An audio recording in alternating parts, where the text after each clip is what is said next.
Okay, let's go ahead and call this meeting to order of the Osborne School District. We're going to go ahead and start. Good afternoon. Sorry for being a minute or two late there. Got my bike stolen, so I'm on foot today.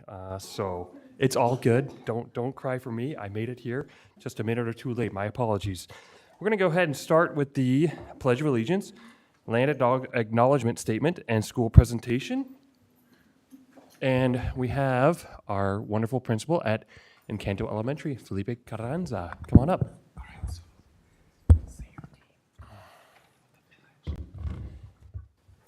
Hi, my name is Christine, and I'm going to lead you with a pledge today. I pledge allegiance to the flag of the United States of America and to the republic for which it stands, one nation, under God, indivisible, with liberty and justice for all. Before we turn it over to Mr. Carranza and the Encanto team for leading us in presentation, we're going to turn it over first for our land acknowledgement.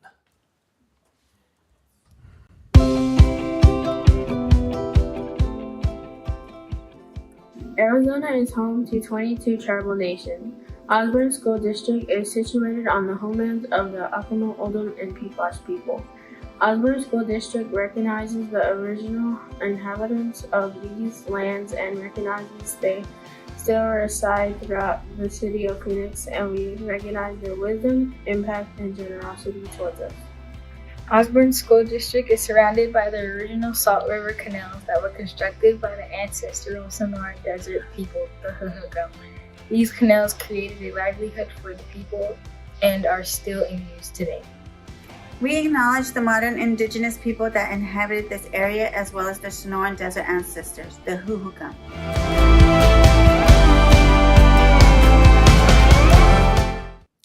Thank you. Mr. Carranza?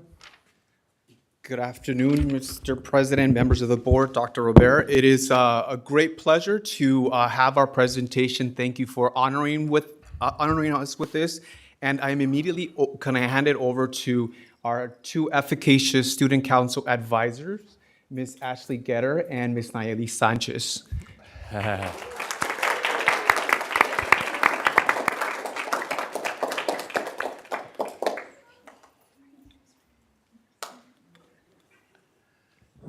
Ms. Getter. Hi, it's so good to see you. You too.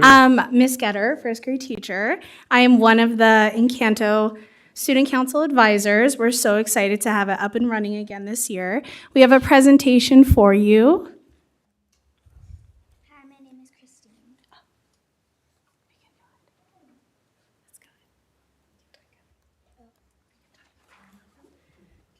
We'll introduce everyone. Hi, my name is Christine. Hi, my name is Nathan. Hi, my name is Sixto.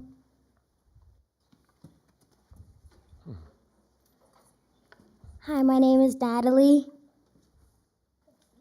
Hi, my name is Jessica. Hi, my name is Luna. Hello, my name is Caitlin.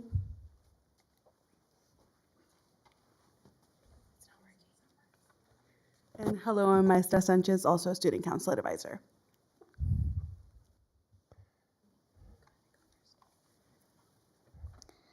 Our student council objective is to initiate, implement, and complete projects and activities which will be of help to the school, the students, the faculty, the administration, and the community.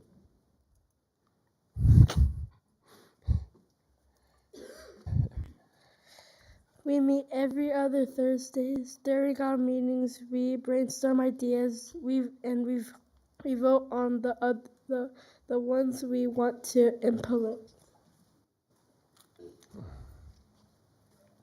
One of our goals is to help our Encanto family. We have helped them with assemblies, morning announcements, and doing their photos with the Santa event.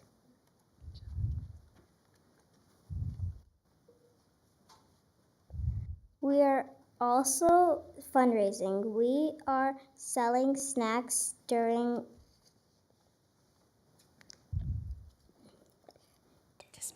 dismissal. We also sold snacks and hosted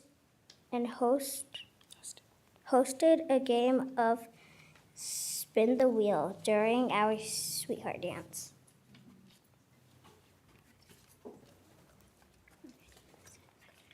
We have also brought joy to our Encanto staffs. We had provide tacos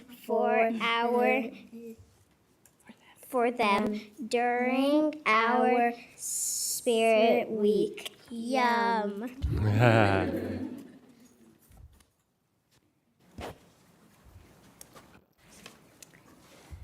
Another thing that we are excited about is working with Central High School. They came to help us with our school sweetheart dance. We are looking forward to continue learning from them what student council looks like at a high school level.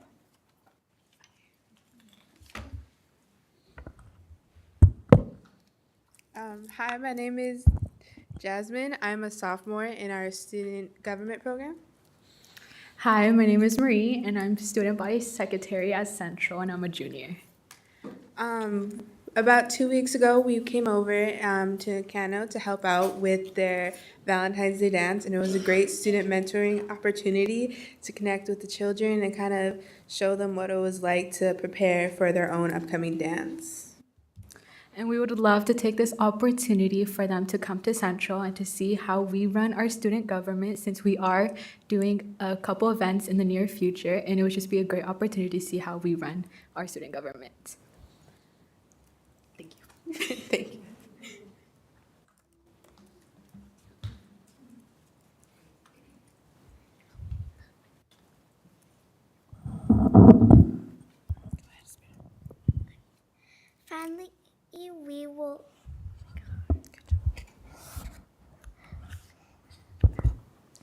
Finally, we will have a couple of upcoming events. We will be practicing in a community service event, fundraising with cookie dough and a penny war.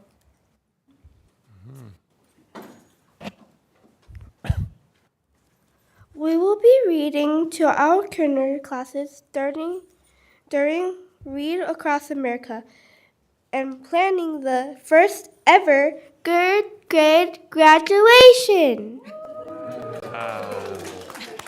Thank you so much for your time listening to us.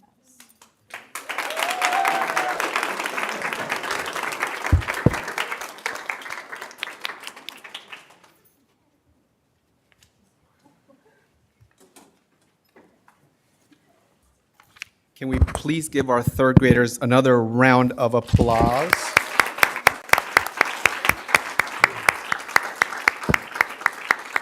They're doing such an amazing job, not only being leaders at our campus, but also being role models. When we first started student council, I was told, well, we've never had a student council. Can we? I was like, yeah, we can. Why not? You know, just like I was told, you can't grow a mustache. And I'm like, yeah, I can. Watch me.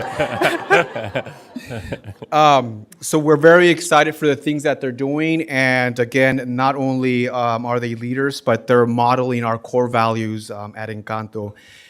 With that, I'd like to transition to the Spread Love Award. We're really excited about this competitive award at our school. Many people were selected, and it was very hard to determine who the recipients were. But we'll start off with Joy. So can I have Miss Valencia come up, please?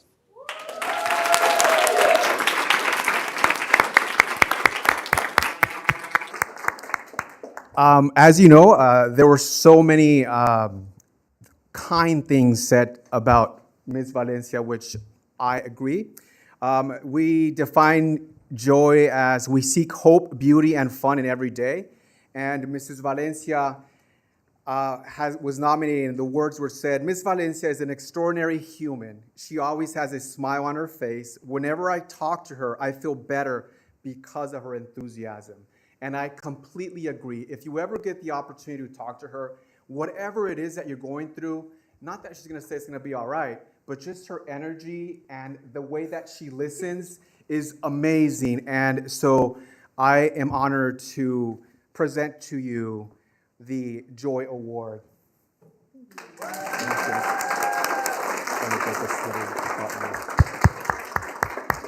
Muchas gracias. Thank you. Our next award is for equity.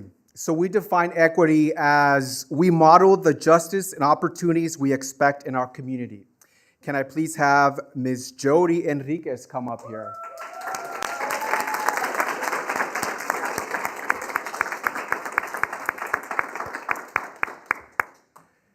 Ms. Jody is one of our self-contained instructional assistants. She is amazing. The work that she does with her students is, you have to go and watch it for yourself. The way she connects not only with her students, but all around our campus is really breathtaking to see because she does it with such ease.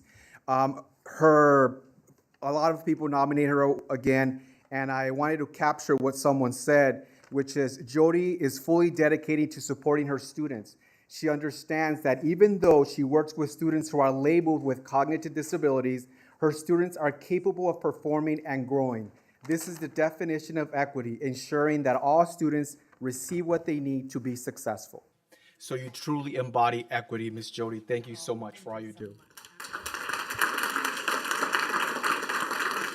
Thank you.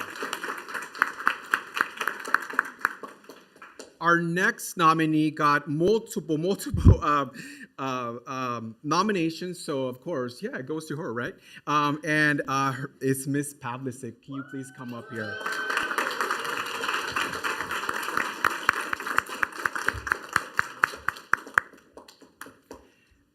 Oh wait, I have to read it first, sorry. So we define relationships as we move forward together through caring and collaboration. So, Ms. Pavlicic is nice and kind to parents, students, and teachers. She's always smiling and asking how she can help others. Her kindness goes beyond her classroom, and without her knowing, her smile and laughter build relationships with her team and our school. So you truly embody relationships, and thank you for everything you do as well.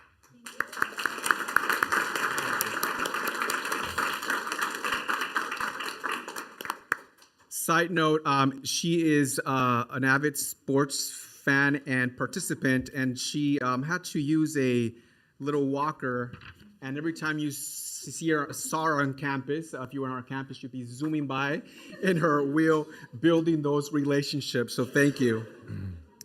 Our next person is Miss Ashley Getter.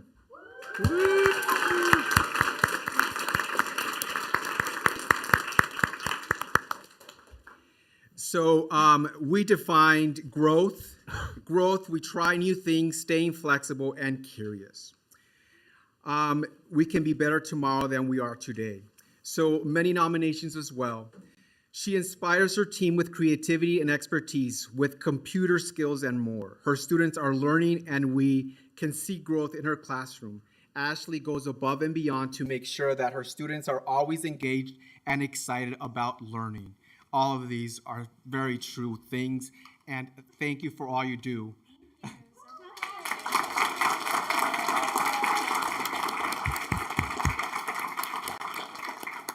Also, one of my nieces in her class, and so we were at a little birthday celebration this weekend, and she told me about an amazing book that Ashley read to the class. By the way, a lot of my nieces and nephews are at the school, so I have tabs on all the staff. So far, everyone's doing a great job. Yeah. Last but not least, we want to award integrity. So, Miss Amanda Rennie, can you please come up?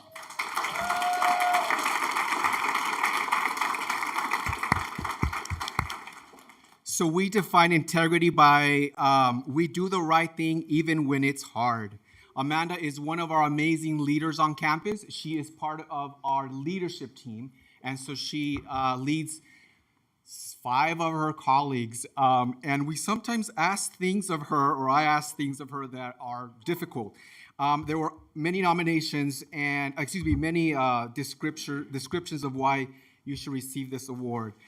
But I wanted to recollect this one. Amanda is such a present mentor to her team and her student teacher, as well as her students. She goes out of her way to make sure each team member feels supported, whether it's Ms. Pavlicic going through foot surgery or meeting extra ideas to process how the team's ideas will work in my self-contained dual language classroom.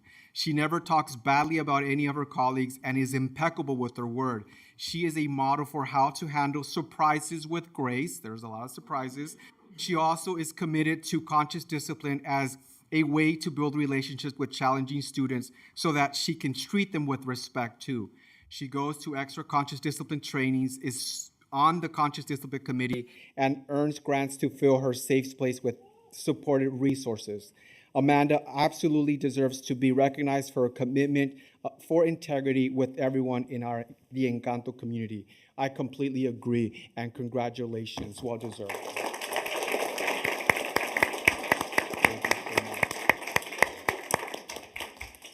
Thank you for allowing me this opportunity to highlight what our student council members are doing, and then also the amazing work that our staff is doing as well.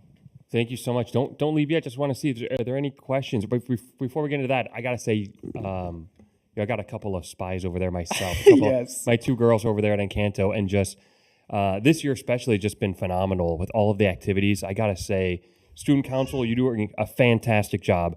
The Sweetheart Dance was a phenomenal success. I mean, the amount of people there, if you weren't there, it's hard to even imagine how packed it was with just people, and everybody had a wonderful time. The snacks were great. You guys just did a fantastic time. You never would have thought it was the first time doing it because it was just so successful, and that's just one of many, many, many great events. I really appreciate it because it brings a community, it brings parents, gets them engaged, gets the kids engaged. And I've just been so happy with all of the successes you're having over there. Thank you. I can't take any credit for any of this because I can't. I was put on parking lot duty that day. Just to let you know how amazing, because they don't need me. I just so anyway, I'll stop there, but I can't take credit. Any other questions or comments? I don't have any questions, but just a comment. Good job to the student council, our 3rd graders, and our high school student council. I hope to see you guys here one day. So thank you for everything that you're doing. Yes, thank you. I'm going to turn it over to Dr. Rivera, who I believe has a couple other items as well in this one. Were there any more questions or comments that the board had? I have 2 other celebrations, but I want to give you a chance to talk to the Encanto kids. I was just going to say, great job. I work with high school students, so I absolutely love the mentorship between the high schoolers and the elementary school students. I think it's perfect. And also hit us up with your cookie dough sales. Yes. Make sure you have our schedule of when we'll be here, so let us know.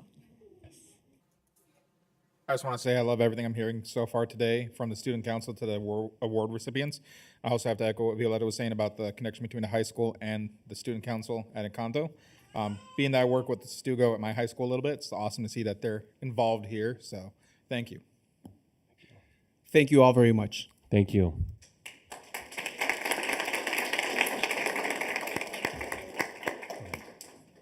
I had 2 celebrations just to share with the community. The first is on behalf of the Osborne School District Educational Foundation. This past week, the foundation for Valentine's Day, for the 2nd year in a row, they did something very special to make sure that they took care of all 400 plus employees here within the district. And the foundation, by the way, is the president of the foundation is my predecessor's predecessor, Dr. Wilma Basnet. Patty Tate, former superintendent, is also a member. We have community members, former teachers, former administrators that are part of the foundation, and they're always looking to take care of the community as a whole. This past week, it took a lot of collaboration and support on their part, but they put out orders for coffee, drinks for every single member in the community. Spreadsheets were sent out. It was all put out there. There is an organization called the Traveling Cup. They brought their it's not a food truck, it's a coffee truck. They brought their coffee truck to every single site and filled out those orders. They had about a 2-hour time period. They delivered to the door or to your office personalized orders. I've heard wonderful things. Well, number one, I enjoyed my cup of coffee, but I've just heard from so many people that have wanted me to give my thanks to the foundation. And so, you know, I just think that is definitely worth celebrating. We see the foundation support in so many ways, but this is just one of those small ways in the middle of the school year during a cold week for everyone to have gotten the opportunity to have a nice warm cup of coffee and a thank you from the foundation. And my last celebration, I actually left the award down in my office, Corey. Is Corey here? Just wanted to read something off that I received from the Arizona Department of Education, congratulating Osborne School District on being recipients of the Platinum Tier Farm Fresh Challenge Award following participation in the Health and Nutrition Services Program Year 2023 Farm Fresh Challenge. This challenge is a health and nutrition services initiative designed to empower child nutrition program operators to cultivate excitement around fresh and locally sourced foods. They have to complete a number of challenges in order to be recognized. The highest possible tier is the platinum level. It's awarded to sites that have served a minimum of 5 locally sourced meal components, hosted a minimum of 2 educational activities, shared a minimum of 1 promotional material within the community, and procured at least 1 local item through the United States Department of Agriculture, Department of Defense Fresh Produce Program during the month of October. And this year, operators that reached the platinum level, including Osborne School District's Child Nutrition Department, are provided a monetary incentive of $1,000 to purchase local produce. So by May, they'll be reaching out to collect information, pictures, invoices to make sure that we did it, on the local produce that was procured with this incentive. It's a lot of hard work and effort and thought about the community, thought about sustainability to make these types of efforts available here. There are many of you that are visitors here today. I encourage you to go on to Instagram and follow Nutrilicious Osborne. That's like the word nutritious and delicious put together. Nutrilicious Osborne. You'll see the amazing things that the Osborne School District Child Nutrition Department does on a daily basis for our kids. So a big congratulations to Corey and his whole department.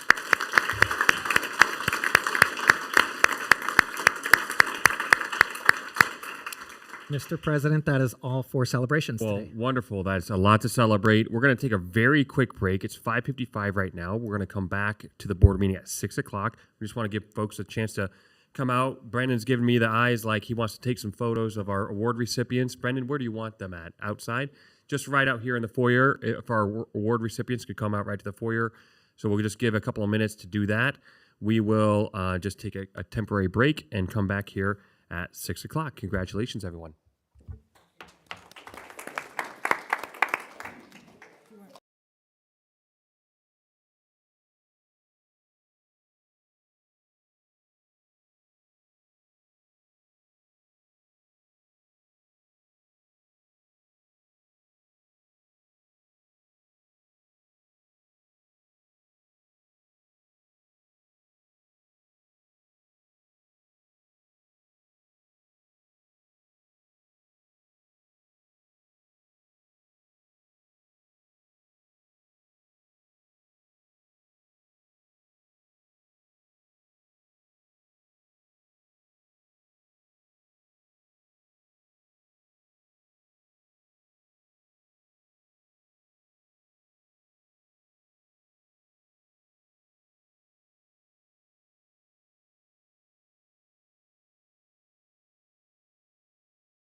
I'm still here.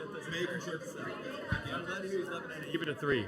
Okay. If my phone dies on like keeping time, I might need it. We need one. I don't want to inadvertently text back Simon. Okay, I'm gonna mention that Leanne's on the. Leanne, how are you? Feeling a little better. All right, we're gonna call the meeting back to order. 16.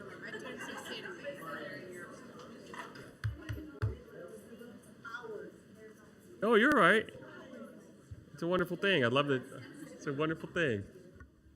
Okay, we are back. I wanted to also first mention we have Leanne Greenberg, who is here with us. She's here by phone as well as online.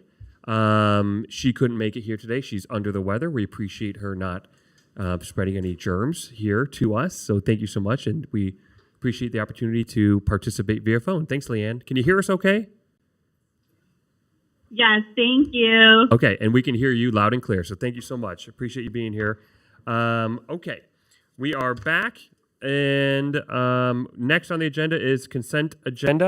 I want to mention something. I just got handed a couple public requests to address the board with regard to the consent agenda. I just want to make sure it's known that there's nothing related to Ms. Norwood or her position on the consent agenda or on the agenda today. I'll make sure everybody gets their opportunity to speak in the call to the public and gets the full 3 minutes that we have and per person. I just want to make sure that's clear before we actually vote on the consent agenda. Anything else before we go? No. Okay. We're going to move on to the consent agenda on item number 4. Do I have any discussion or a motion? Motion. Okay, motion to approve the items on the consent agenda. Do I have a second? Okay, we have a motion and a second. All in favor of approving the items on the consent agenda, say aye. Aye. Any opposed? Aye. Any opposed? Okay, the items on the consent agenda do pass. Next on the agenda is a call to the public. I have 2, and it looks like maybe a couple other ones got handed in. I'm going to take them in the order that I've got them. For everyone here, we provide 3 minutes, and it looks like we got a number here, so I'm going to make sure everybody gets at least their 3 minutes here. I'm going to, at the 3-minute mark, if you're still talking, I'll just give you a little gentle nudge to wrap it up. First here we have Cecilia Chevalier. Hopefully I pronounced your last name correctly. If not, please correct me. Cecilia, come on up. Thank you. Thank you. It's Chevalier. Chevalier, So thank you. good evening, Mr. President and Osborne School Board members. I am Cecilia Chevalier, a master teacher at Solano Elementary. Thank you for this opportunity to speak with you about what I am passionate about. In the turmoil of the news, my principal will not have her contract renewed, I had a rainbow of feelings. Disappointment over the break in continuity of the work our school is doing, confusion at why we are getting rid of a principal that has improved in everything from discipline to climate and culture, grief at the loss of my mentor, anger that students are losing representation, and every one of my feelings had led me back to our scholars. After years of loss and inconsistencies, what is this loss going to do to them? So many people want to talk about how resilient children are, but do we have to be the reason they need to be resilient? Why are we breaking the consistency and representation that they currently have? What will happen to the progress Solano is making?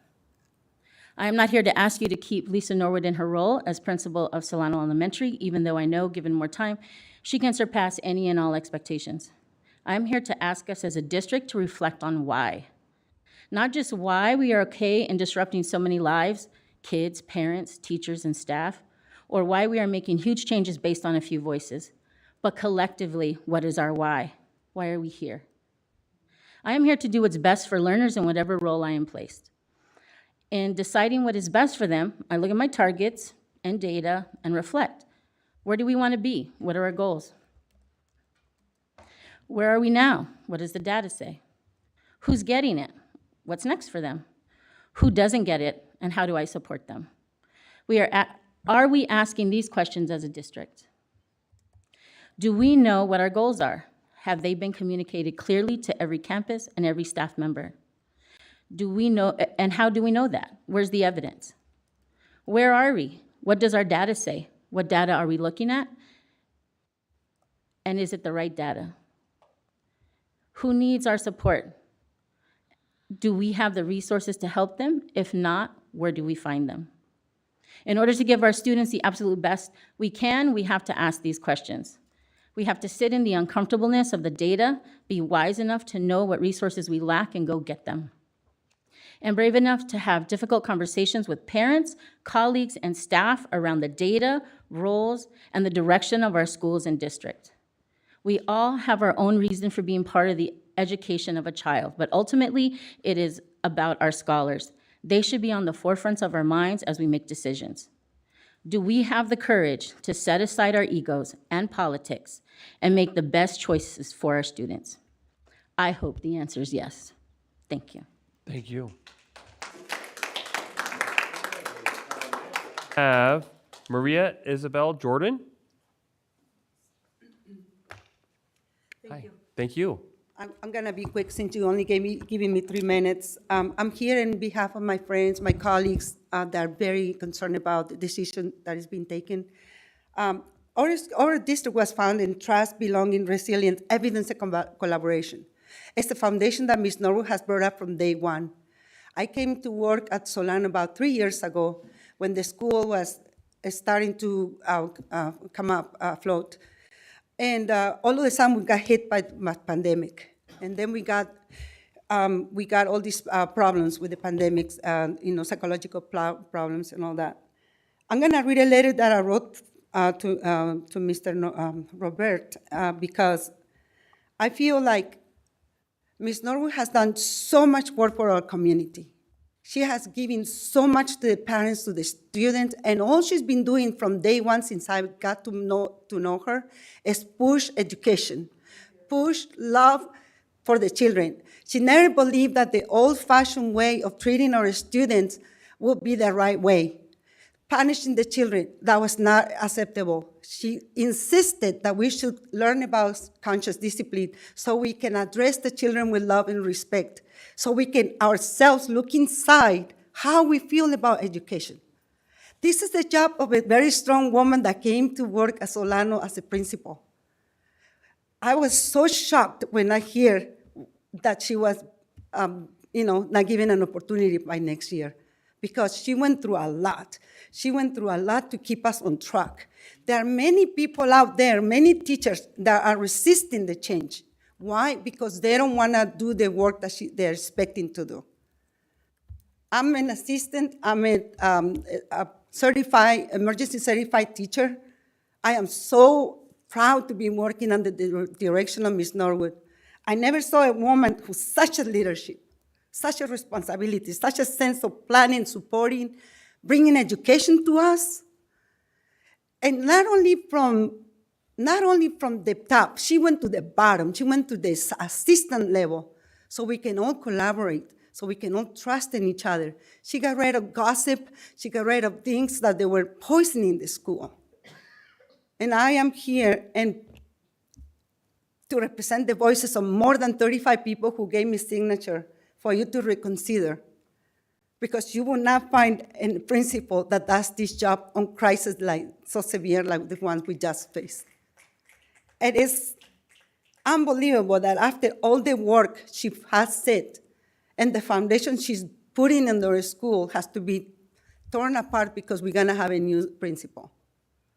And I am asking to reconsider her position on crisis so severe like the one we just faced. Solano, I'm sorry. It is Ms. Norwood to me is all the work, and I wrote here in my letter, and the foundation she has been putting in the school has to be here are some of the amazing qualities because she has a strong leadership and responsibility. She implemented planning and supported the teachers in every way she could. She advocated and monitored the leadership of the students and supported professional development. For her, it's by providing by providing training and education support.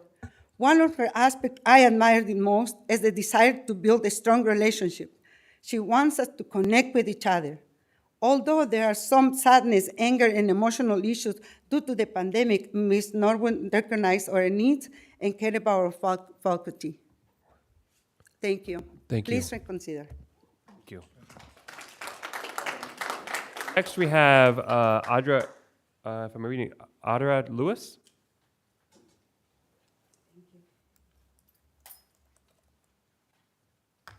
Good evening. It's actually Adora Lewis. Adora, so I didn't see the O. Thank you. Yes, thank you for allowing us to speak tonight on this consent matter. So many wonderful things have been said, and I will not, regurgitate what's been spoken so far. But I'd like to say this. It's very unnerving and difficult to understand how leadership can be questioned, that's effective, that's collaborative, that is organized, that is caring, and that is competent. And it's members of the community, as well as parents and others, supporters, are very confused. So I would say, and I'm not going to take 3 minutes, but I just want to get to this point, transparency on the behalf of this board.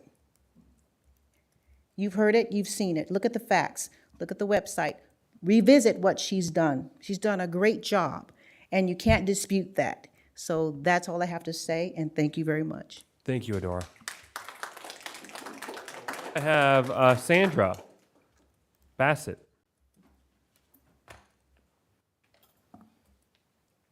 Thank you. Good evening. Thank you for hearing us out today and giving us this opportunity to stand in solidarity with the efforts and the hard work, and most importantly, the leadership and the results that Lisa Norwood has obtained in her position. As a CEO, I am held accountable to the teams in which I work within. I don't just terminate people without cause. I do not sit back and just let them go out into the wind without trying to give them some guidance, clarity, direction, support, and understanding. And when they have achieved their goals, I reward them. I do not punish them, and I do not leave them behind. If we're doing a performance review, we make it completely clear as far as what the expectations are. Then we're charged to follow up in a timely manner to see if they have met those expectations or not. If they have not the first time, then maybe I give them a few more resources and I make it clear again what the expectations are. But to terminate someone or not renew their contract, even though the record shows clearly and the data equally shows that they have more than met, no, they have exceeded the expectations set before them, and simply to not have their contract renewed is a serious question of accountability to those that they have been under their guidance for. We need to be accountable. Why? Because we expect our children to be accountable. We expect our staff to be accountable. We expect maintenance to be accountable. Why? Because we've given them a charge in what their job is to do every single day. When we fail to be accountable ourselves, we create a void in the system. We create a crack. We create a fission, if you will, that increases. And then what transpires? People fall in and your system falls apart.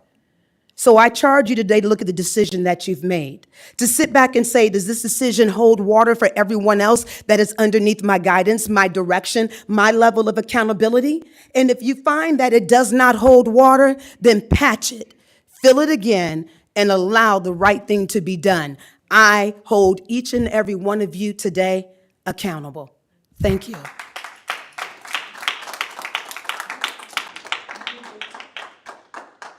Okay, and next we have Tanya Napierson. Tanya?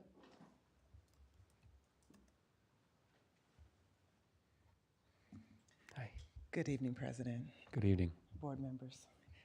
I had the honor of speaking and having coffee today with the superintendent.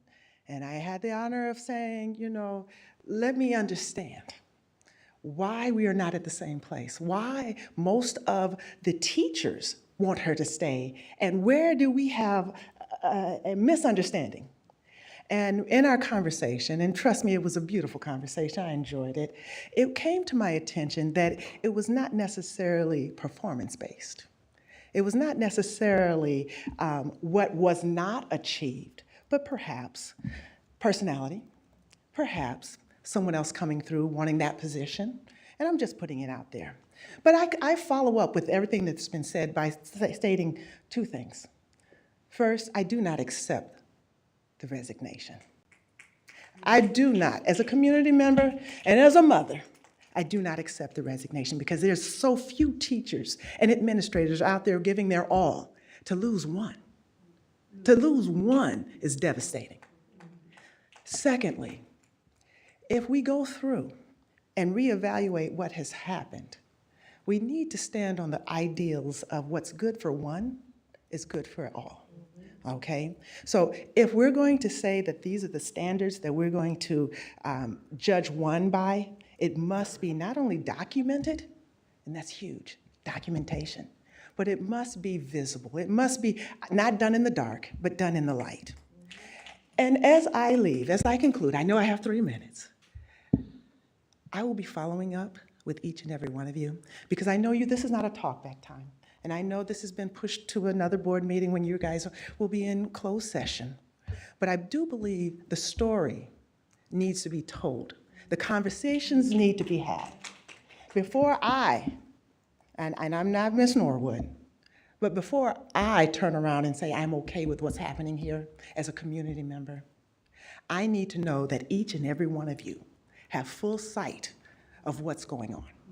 You know, and I appreciate you, Superintendent, for taking the time to speak with me because you didn't have to. And I came through with some hard subjects that we talked about, but I will hold you accountable too, and I told you this. So as we move forward, and I know you guys will have an opportunity to talk amongst yourselves, just know it ain't over. We'll be in touch. Thank you. Thank you. And I think that's everyone who's turned in a request to the public. So thank you so much, everyone who's taken the time to come and speak. As was just mentioned, this is not an item that's on the agenda today. We only take action in public meetings. That's required by the Arizona law. That's not something that's on our agenda today and won't be something that's discussed today. With that, I'm going to go ahead and move on to our next item on the agenda, administrative reports. Okay. Oh, I got a hand up. Can I please just give you some of the letters from my colleagues? Absolutely. They're very important for you to read. Absolutely, please. Yes, I appreciate your time, by the way. Thank so you. much. Thank you for your time. Appreciate it. The same ones that you gave me? And some extras. Okay, I had already forwarded to the Okay, board, great. but Thank you so so much. much. I appreciate it. sure thing. Thank you. Okay. Next item on the agenda, we got a big agenda today, is our board presentation, marketing and enrollment. Dr. Robert, I'm going to kick it to you. Sure thing, thank you. And all members of the public, you're welcome to stay with us throughout our entire meeting as well. Thank you. The governing board's asked for a report on both the marketing endeavors of the district as well as ongoing plans in terms of enrollment. So I've asked Mr. Stacy to join me tonight, and we're going to talk a little bit about what we've been doing in terms of marketing, media, outreach to the community. Are you going to start with yours? I thought I'd follow up with yours, Brendan. So you can go first, and then I'll follow up behind you.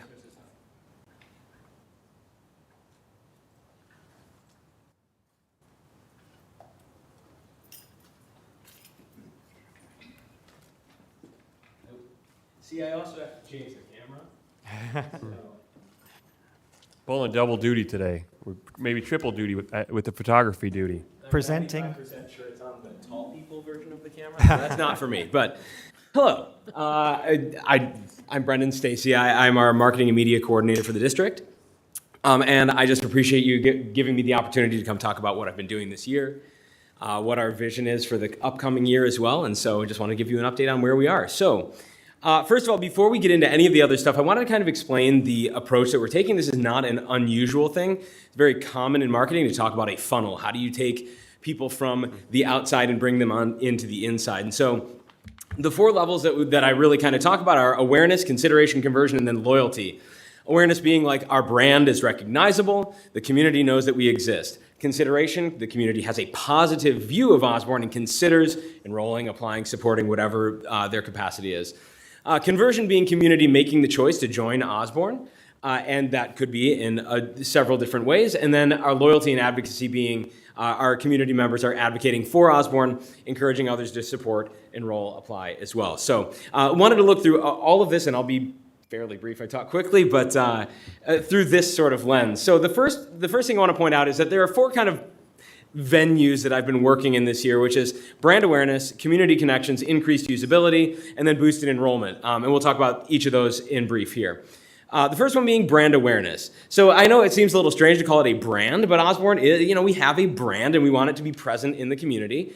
And so when I think about, well, what are we going to do to make sure that our brand is something that is recognizable in that community? I think about, like, well, how do people hear or learn about Osborne? And the first one being, well, their eyes. Do they see our magnets? Do they see stickers? Do they see our campuses, our billboards, our marquees, all of those things. So we're looking at those sorts of things.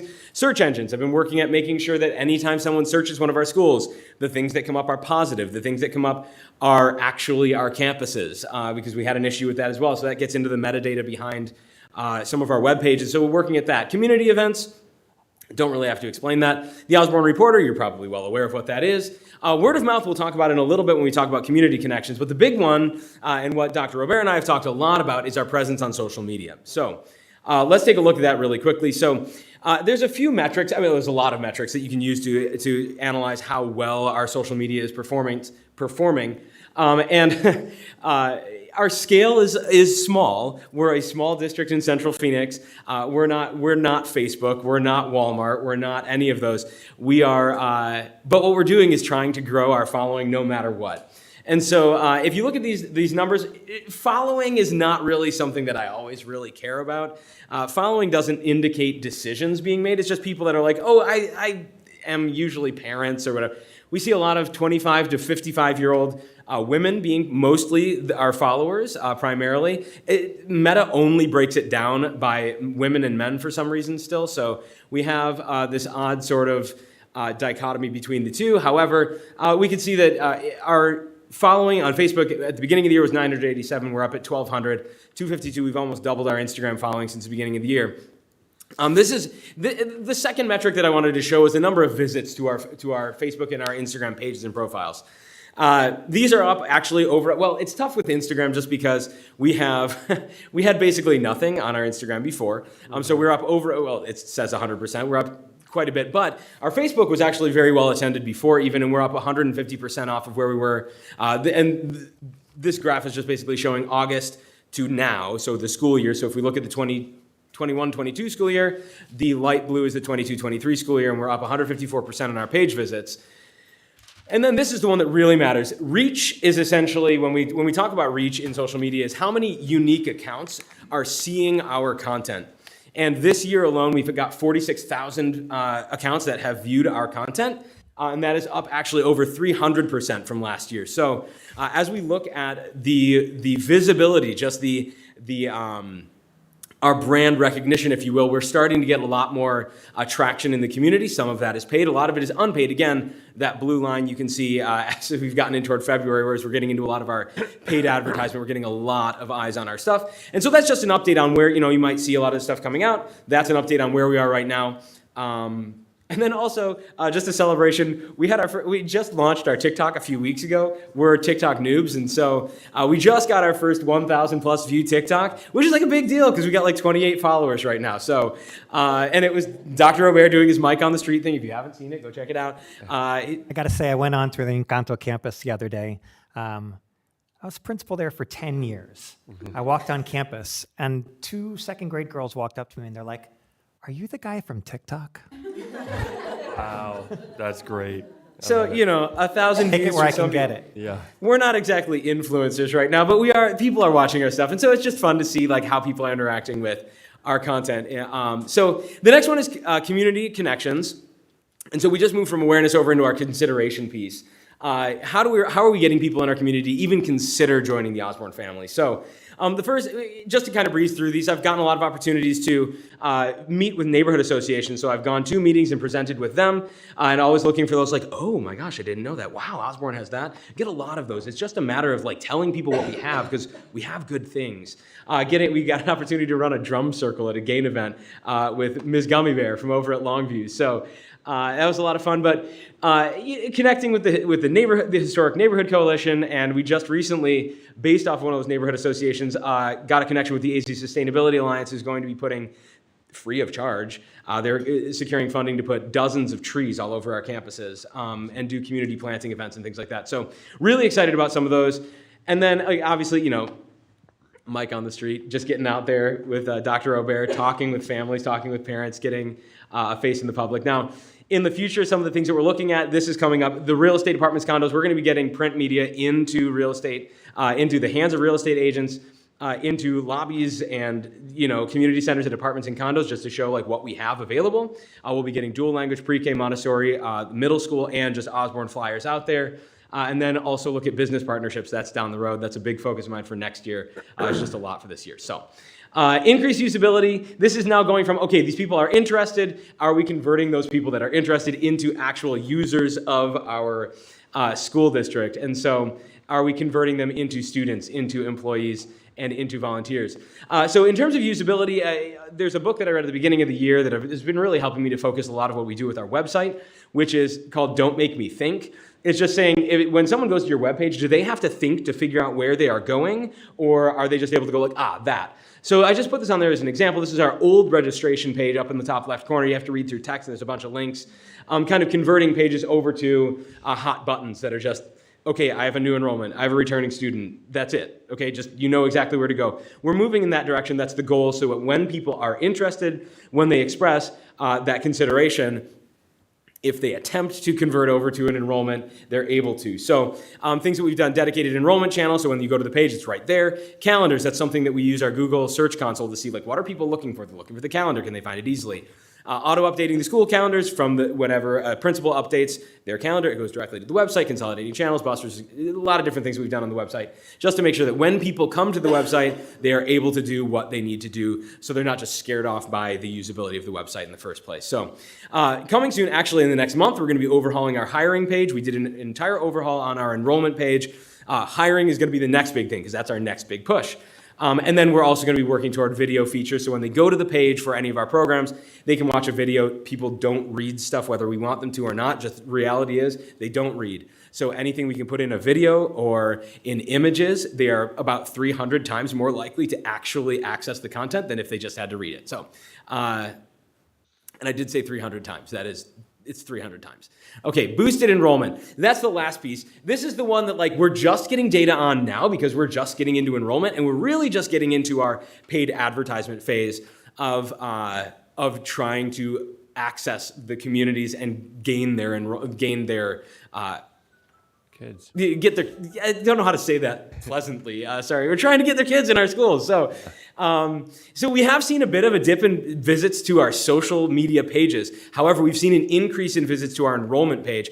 And I put this up here just to kind of show you where our budget kind of sits. I've put just over $100 into our actual enrollment advertising, and we've gotten almost 300 clicks into our enrollment page. Does that mean that they converted? No, but that does mean that people are going directly to our pages to at least see what we're all about. And so the enrollment page will be adjusting a little bit. There's some weird design things that are difficult with the company that hosts our website. However, we're getting a lot of views. We've got almost 15,000 views on these things and about 300 clicks for about $100, which is really nice. And moving forward, we're hoping to actually convert those into enrollment. We also have dedicated ads coming down the line. Those will keep coming out. You just keep an eye on our social media. So that's about it. Now, that's all the big stuff that's been going on. My dream. So there's a lot coming next year. We're going to keep pushing in that direction as we use that data, as we look to see is this enrollment increasing? Are we reversing trends? Are we flattening out our decrease in enrollment? Or do we have to take another approach? And that's the whole thing, is I try to use data every day to make sure that what I'm doing is actually being accessed or actually valuable to the community. Here's the dream. We want to be a community, a series of schools that access our community. And I was like, what can we do that is something big, something fun, that can get a lot of people in to see our campuses, to connect with the Osborne community. And I just, for fun, was charting out paths that go from Solano, that's the top left corner, through each of our campuses and over to Longview. And it's 6.09 miles. And if you're doing quick math, that's exactly 10K. So I would love to, just putting the idea out there, people who are going to support big ideas, I would love to do an Osborne 10K, and I would love to get that going in the future, just in the near future, so that we can really get people in. And if you talk to any of the principals, they know, and they've told me many, many times, if we can just get them on our campuses, they will come and be Osborne community members.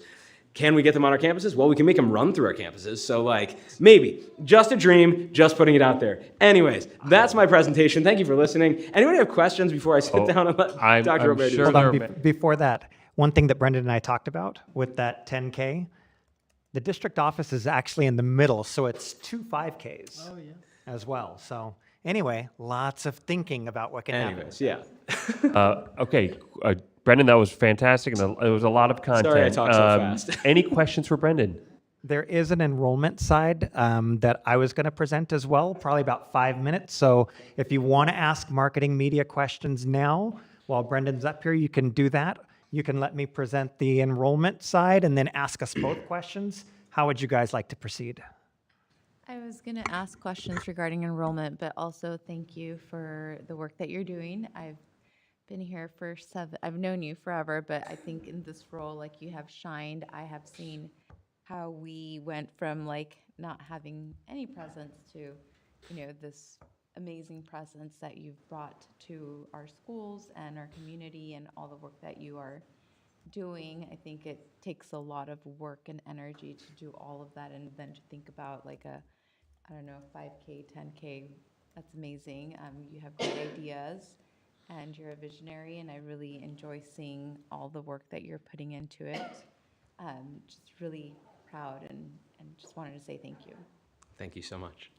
And Violetta? Comment actually. So, I think the work you're doing is really great. And actually, a board member from Phoenix Elementary School District approached me and asked me, who does your marketing? Because you're doing amazing. Is it? Don't tell her. I didn't tell her. I want us to keep. Yeah. But yeah, no, it's being noticed by others. Thank you for sharing that. The little sticker on my car gets a lot of compliments. I actually stole that one, but. This might seem like a really, just tangent comment based off the work you've done, but this is something I'm really happy that I see on the website, and it's something I noticed this morning, is the high contrast button. I teach graphic design, and one of the things I always tell students is worry about accessibility. You may not think the font choice, the color choice matters, you may think it looks cool, but at the end of the day, accessibility matters. And the fact that I can go there, hit it, and it's easier for me to see, that's awesome. So thank you for that one. All the work you're doing is great, but it's just little things like that I'm noticing, hey, this is needed. So thank you. I appreciate it. That's actually a legal requirement. Oh. So it had to be there, but did have to switch. I technically hit a button to turn it on. So I guess I can't really take credit. I haven't seen it in many other places. So. Yeah, you're very modest. And I think what some people might not know is that Brendan is a former recipient of the Osborne Teacher of the Year. So you're a fantastic teacher. Now it's fantastic. I had no doubt in my mind that you would also be excelling at this. You're doing a great job. And I love, you're also a parent. I see you at the Children's Museum and all these things. And so I love that you have this, try to break down barriers for parents to get their kids enrolled. So I really appreciate you keeping an eye to that, because, there's a lot of barriers and it can be a confusing process. So thank you for that. A couple of comments and maybe a question in there too. When you get those flyers, those updated flyers, please give us copies of those, and not just us, of course, but kind of the what I'll call the super fans. I'm out there a lot in the community too, and we all are, and it'd be great to be armed with those things. I stopped at, I was walking the kids around the neighborhood, and I stopped at a couple of open houses just to make sure I talked to the realtor to say, you better be selling Osborne schools when people are coming in to look at these homes, to say, look, we've got a fantastic district. It'd be great to be armed with that kind of literature, to be passing that out at the parent groups and other community things that we all do. Definitely. The magnets, I gotta say, are fantastic. That's just a thing that people are doing. So we're right up there with them. That's fantastic. The Osborne Reporter, could you tell me a little bit about that? Like, what is the, I know that we were doing it, we weren't, what's the frequency on that going forward? What's the plan on that? I'll hand it to Dr. Robert. Yeah, that's a me thing. The reporter is something that we do 2 or 3 times a year. One thing that I mentioned was that the next one would be coming out late spring. So we'll have another one out in the spring, another one out in the fall. My goal was to get 2 done during this year. That's one of those like cost benefit. It's a high cost, definite benefit in terms of, you know, the eyes that see them, like everybody in the district that lives within the district gets them. And we also target a large area in terms of zip codes outside of our district. But that also, every time I do that, like we were looking at cost saving measures a couple years ago, and we shrunk that to just the district itself and just a little bit of area outside it. We've doubled that cost just to be able to go out wider with our with that branch. So Great. And that you mentioned the $100 for ad. I mean, if we get a student in, let's say at kindergarten, I mean, you know what that does, and we assuming that we retain that student through middle school, that's thousands of dollars per year, amplified by all of those years. It's a tiny cost. The ROI is huge if you just get an enrollment based on $100 or more. So I appreciate you testing that. If it's working, you know, I appreciate you continuing to do that. I think that's wonderful because we have so many new residents in Osborne.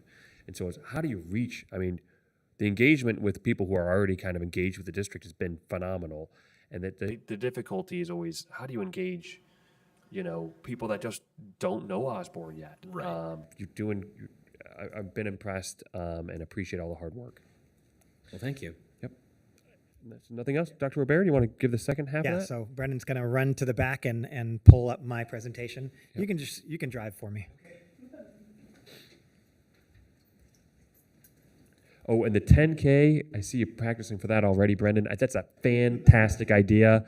I'm going to start working now so that maybe this fall, when the weather's wonderful, we can get that 10K going. That's a fantastic idea. I love it. He's been sitting on that one. We started talking about it. One of the things that I told Brendan when he came into the position was my goal for him is to be able to tell him to stop. To stop doing so much. You've got so many things going. And I almost feel like that now. Like, don't stop. No, we don't want him to stop, but he's also one person, right? And we want Brendan here for a long time, and we don't want to burn him out in 3 months' time. And so it was really important that we sit down and look at him coming into this job and prioritize. Hey, here go some things. Let's get this, you know, get these things rolling. He's doing an amazing job, and so. Very much appreciative of all his ideas, and I'll tell you, the ideas don't stop. He is constantly coming, and you see the energy. He comes with that energy every day. All right, go ahead and click one. So this is just, I went back just looking at numbers. This is my 16th year in the district, and in all my time here, since, you know, numbers-wise, you know, that was 2007 that I got here. We've always kind of talked since that time of Osborne being a district of 3,000 kids. And then that went from, we're a district of a little over 3,000 kids. We're a district of 3,000 kids. We're a district just under 3,000 kids. And I can't say that anymore. We're not just under 3,000 kids. There's a big drop that's happened in the past number of years. So I just wanted to give you a little bit of historical numbers. This is more for the public. I think I've sent some things similar to board members, but I went back to the last year that we had 3,000. And so that brought me back to the year 2013. It just happened to be in February 2013, 10 years ago. So I just did then 5 years from then, and then another 5 years to right now. And you can just see the numbers from February 2013, we had 3,004 students. February 2018, 5 years later, we were just about 70 students shorter than that at 2,934. And now 5 years later, we're at 2409. So let's dig a little bit into those February 2023 numbers, and not just break it down by grade level, but grade level in school. So Brendan, can you go on ahead? Okay. Can you guys see those numbers? Yep. So I just want to give you a minute or two just to, without me talking, just kind of look. What you see there is each school from top to bottom, and then within each column. So Encanto is there. You see each grade level Encanto has and their total number at the bottom. So 625, and then Clarendon each school. Going horizontally, you can see grade levels. So I want you to just take a look and tell me, or don't tell me yet, just get some ideas in your head. What are some things that you notice by school or by grade level? So we'll take 60, 120 seconds here of just quiet time. Look, study the numbers, and we'll see what are some things that you see there.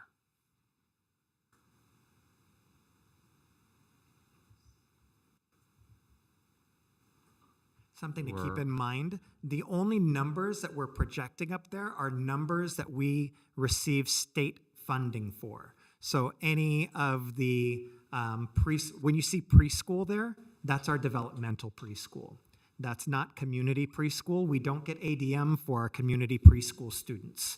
So any 4-year-olds, the 3-year-olds in the Montessori, we do get money for them, but they're not counted in those numbers. The community preschool isn't counted in those numbers.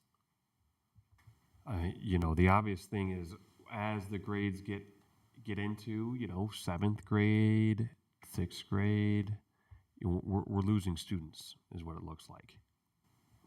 Then as we get closer to the middle school, we've got our biggest one looks like what, 2nd, 3rd grade, somewhere around there, and then second grade, and goes down after 2nd grade. So it looks like we're not keeping, it's a leaky bucket where as the kids are moving up into, getting close to middle school, and in middle school, we're losing kids. Leanne, you're there on the phone. I sent you an email during Brendan's presentation. Hopefully you can, I know that we're on a delay with our YouTube page, so you may not be following it there, but if you have this email from me, you should be able to pull up this enrollment, and we're on the 3rd page there.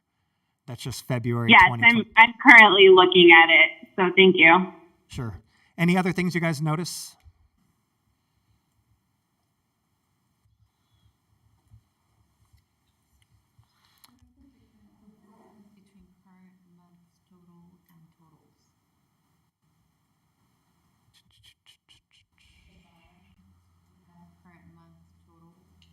Oh, I think where it says totals, that may have been the last. It should say like last month's totals or something, or January totals. So it's the difference between the two. No. It's from the prior month.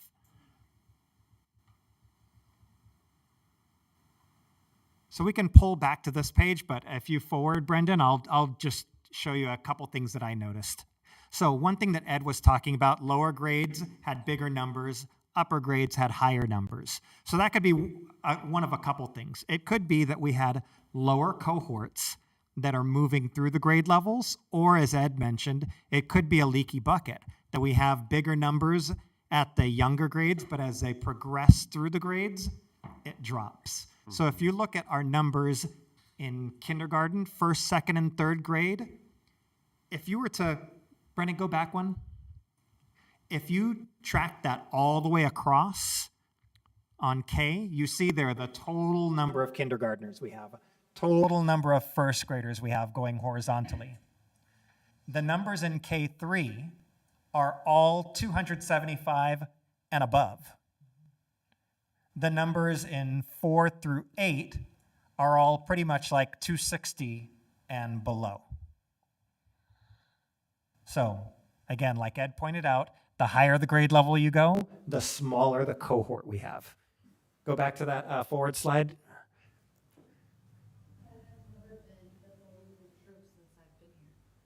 I'll pull up a slide that'll kind of show you yes, but not as extreme, not as dramatic. But yes, there has been that. There was also a significant cohort decline if you watch third grade dropping to fourth grade from Encanto to Clarendon. And sixth grade across the board going to OMS. So Brendan, go back one slide again. So look at Encanto there in the first column. Their third grade, their cohorts are right around 150, right? 148 or 145, 158, 150, 154, and then you get to fourth grade at Clarendon, 134, right? Big drop there. Now look at the numbers at sixth grade. Total, 252, seventh grade, 211. So when parents have a decision that they make because their child's going from one school to another, they refer to this as the churn. When you lose students, that's a churn. We need to decrease the churn. We have to get all of those third graders. We want all of our third graders going on to fourth grade. We don't want them to think of Encanto to Clarendon as a choice. Right. It's one school community. We want them to think about sixth grade across the district. We're one school community. Your next school is OMS. There's not a choice for you. You go to OMS. That's that's your next grade. So you can see we need to get rid of that churn from Encanto to Clarendon, all elementary schools to Osborne Middle School. Okay, go on ahead and forward. There we go. So looking towards next year, these are just my thinking. This isn't collective thought. This is just me brainstorming and just in some smaller conversations. What are some things we can think about? First of all, about retention. And number two, about enrollment. So we've got kids. We don't want to lose any kids. We don't want to lose a single kid. We also need more students. So we know that we're not going to have iSchool next year. We've got 66 iSchool kids. I mean, I said 90% of iSchool students or more, like 90% would be 60 of those 60. Like we want every single one of those kids, but we've got to get at least 90% of those kids. We want to maintain all of our Encanto third graders going on to fourth grade at Clarendon. We want all of our sixth graders, Longview, Solano, Clarendon, going to OMS. And also, it's not present on your numbers, but in the Montessori program at Montecito, there are 4-year-olds. There are 8 of them. We need every single one of those 4-year-olds to become a kindergartner in the primary classroom over there at Montecito. So this is just something small. Enrollment goals. Add an additional class. We are adding an additional primary class. So primary is the 3, 4, and 5-year-old class, the preschool/kindergarten Montessori. We want to add 8 to the enrollment numbers. So that would be 8 kindergartners that we're looking at in the new class. Our incoming kindergarten cohort, I'd like to see a number of 300 students. Brendan, go back 3 there. You see how that number is hovering around 275 at the high point 290? Wouldn't it be something if we could see 300 down that far right-hand column of total at every grade level? We got to be reasonable about this. We're not going to make 300 at every grade level across the board. But who's making decisions right now on where to go to school? Parents of kindergartners are making that decision. And so we need to get that number. We used to, every single year, have a kindergarten cohort across the district of 300 kids. We need to get back to that number of getting to an enrollment goal of 300 kindergartners. And so part of my conversations with front offices at each of the elementary schools at Longview, Solano, and Encanto are, where are your numbers right now? Where were your numbers at this time last year? Are we doing better with our enrollment? Because if you look at the bottom half, 4th through 8th grade, we don't want numbers on that half. We need everything to be like that K, 1st, 2nd, 3rd grade numbers. We need to be aiming for that 300 number. So are we on the path towards that? All right, Brendan. He's doing a great job jumping up and forth. Back one. So, enrollment goal of adding that primary class at Montecito, working on getting that kindergarten cohort of 300, and also community preschools of 4-year-olds at Encanto, Longview, and Solano. We have community preschool in each of those schools. At Longview and Solano, we have scholarships for all of those students. That will not count in our overall enrollment. We won't get ADM. But if we've got a classroom of 20 community preschoolers at Encanto, Longview, and Solano, that's a head start of 60 kids every year towards that goal of 300, right? And knowing that at Longview and Solano, those are scholarship spots. That's free preschool for 4-year-olds. We got to fill every single one of those slots. Next slide, Brendan. What would the yield of doing that retention, keeping all of our Encanto 3rd graders to go to Clarendon at 4th, increasing that enrollment at Montecito, and getting all of those 6th graders to go into the middle school, and also that small number of 8th graders, they'll move out. So we'll be replacing a number in the 240s, hopefully with a kindergarten number in the 300s at the top, right? Move out a smaller number at the top end, bring in a big number at the bottom end. That sets us on a positive trend. If we did that, the yield immediately would be a 3% growth for next year. Stretch goals would be, I think there are a couple grade levels we really need to target. Our current 5th grade cohort, our current 7th grade cohort is immensely small, 211 students of 7th graders going into 8th grade. We got to do something to target more students into our 8th grade next year. And 6th grade district-wide, there are only 227 5th graders.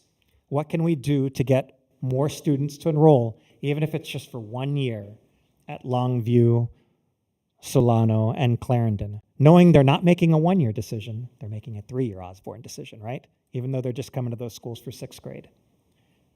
If we project a 3-year growth, next year we would go from 2,400, where we are right now. Go ahead forward, Brendan. We'd be up to 2,481 next year.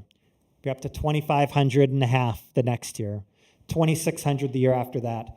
Approaching 2,800 within 5 years. That's at a 3% growth for the next few years. We've been declining at 3% on average for the past 5 years. So we need to reverse that trend. And if we did that, pop it forward. Go forward one more. I'll talk about that in a minute. Look at these numbers. Look at each school. Look at the total over on the far right-hand side. See that 320 in kinder? 316, 284, 307, 290s, 303, 304, 304 7th graders. We've got 240 now. Wouldn't that be awesome to have those kinds of numbers? This is what we had the day before the pandemic hit. This is from the March 2020 board report. These are real numbers. This is where we were just a couple years ago. And the pandemic's had that much of a significant impact on our enrollment. So it's going to take to get back there what was decimated in 1 year. We're not going to get back in 1 year. But if we can have a 3%, and I hope we can make that 3%. Like, that's already a big thing. We're declining at 3% a year, and I'm looking to change that by 6% to get from -3 to +3% per year. Within 5 years at that growth level, we could get back to our pre-pandemic numbers. When I talked about the churn, I had a conversation with Felipe and Jeff.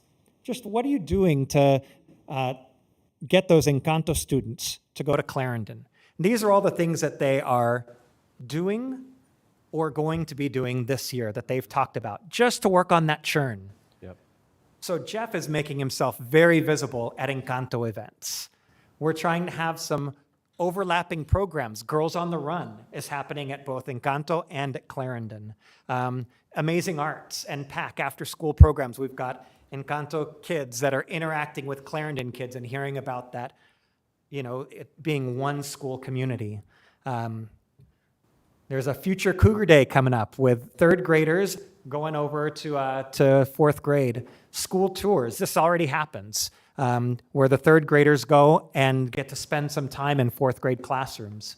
We have some Clarendon teachers that bring reading buddies over, on a Longview or Solano campus. That idea of older kids mentoring the younger kids, it's naturally set up.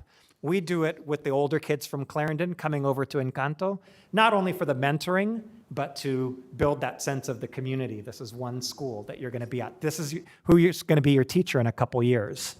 They're making themselves available for school tours. Encanto is including Clarendon in their school tour, just so the parents see the continuum. You are not making a choice for the next 4 years, kinder through third grade. You're making a 7-year choice when you choose Encanto. You're making a 9-year choice for the district when you choose Encanto. Felipe's got a night coming up before they take their statewide testing, and he's going to be talking with all those third grade parents, that captive audience, talking about Clarendon. Third grade kids read that happens 5 times a year. Jeff's going to be the guest reader at that final one. They're talking about doing it over at Clarendon. Encouraging all the Encanto families to follow Clarendon social media events. And they're going to start jointly posting one another's social events, just so their parents recognize this is one school community. So that's just one example, in terms of one school, Encanto to Clarendon, but that was a big one on how to try and stop the churn.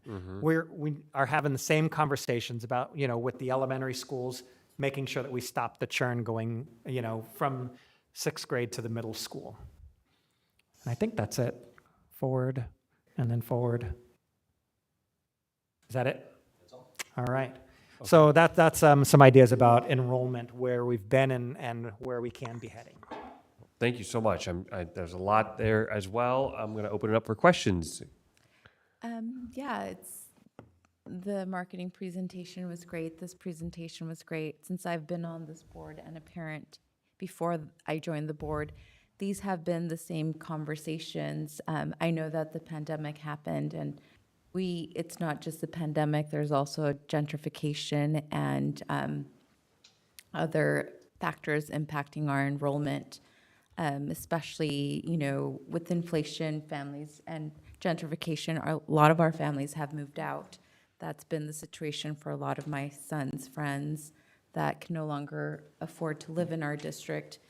And that is one of the realities. But the other reality that I would like to discuss is something that, still concerns me, which is when my kids were in the district and little, everyone, people that I've met who are not people of color who sent their kids to this district, they thought this district was amazing for our, dual language preschool and for K through 3rd. But once they got to 3rd grade, they were like, I will not send my kids to Clarendon or Osborne Middle School. There's this bad thing that they think is happening with those schools, and it still exists, and that hasn't gone away. So how are we talking about yes, both Encanto and Clarendon are on the same site and pretty much the same schools, but there's something that separates them and that all parents believe makes them different. That's why they're choosing to send their kids to a Madison school or St. Francis or Phoenix L versus our Osborne School District. And it definitely gets even harder once they get to middle school. Parents do not want to send their kids there at all. So we need to have that conversation of what is happening that families don't think that is the right choice for their kiddos. And that still looks like it's true based on the data and the numbers that are reflected in front of us. And that's something that is concerning and continues to happen. And that is my main concern. Everything else looks amazing, and the conversations and initiatives from, administrators, they all look incredible, but we all know that at the end of the day, it's word of mouth and trust and a little bit of everything that we're doing. But yes, COVID did impact us. It impacted every school district. Every school district has had loss of enrollment, but we also have other factors, being a Central Phoenix district competing with, affluent districts where affluent families are sending their kids. So for some reason, people think that children of more affluent families are going to be a better choice for peers of their children. So those are the kind of conversations we need to have. Mm-hmm. Thank you. Any other questions or comments? I will say, go ahead, Leanne. Hey. Yeah. I had two questions, just a clarification on the community preschool. I know, Dr. Robert, you said that the kids in the developmental preschool are included in those numbers. What about kids that are in the community preschool that might be receiving like speech services, or are they counted towards the ADM? Mariah in the back of the room, are those students, if we have kids in community preschool that receive speech services or anything, they're included in our ADM numbers, correct? Yes and no. So they are. Why don't you come on up, Colleen, just to make sure it's in the microphone so Yeah. everybody can hear. Thank you. So the answer is yes and no. So they are included in the DD preschool numbers, but not every single DD preschool student generates funding. It's based on need. So preschool severely delayed students in that eligibility category actually generate the ADM. So when we're projecting those preschool numbers, those are the developmental delayed preschool students, but not all 25, or the slide we were on before, not all 25 of those preschool students are actually generating ADM funding, because not all of them have a preschool severely delayed eligibility category. Okay, thank you. And then another thing I wanted to just think about, are we able to have like enrollment forms or laptops or something set up, get kids enrolled at community events? So I know a big one that's coming up is the Melrose Street Fair, and usually Osborne has a table there, but there's other events in our community. Can we have parents enroll right there? Because I think that could be a really great opportunity. Absolutely. Jamal's in the back of the room nodding his head. Jamal's there every single year, and he always makes sure that our technology needs out there are taken care of, and we will have Chromebooks or laptops there for parents that want to enroll. Awesome. Thank you. Great. Thank you, Leanne. Appreciate it.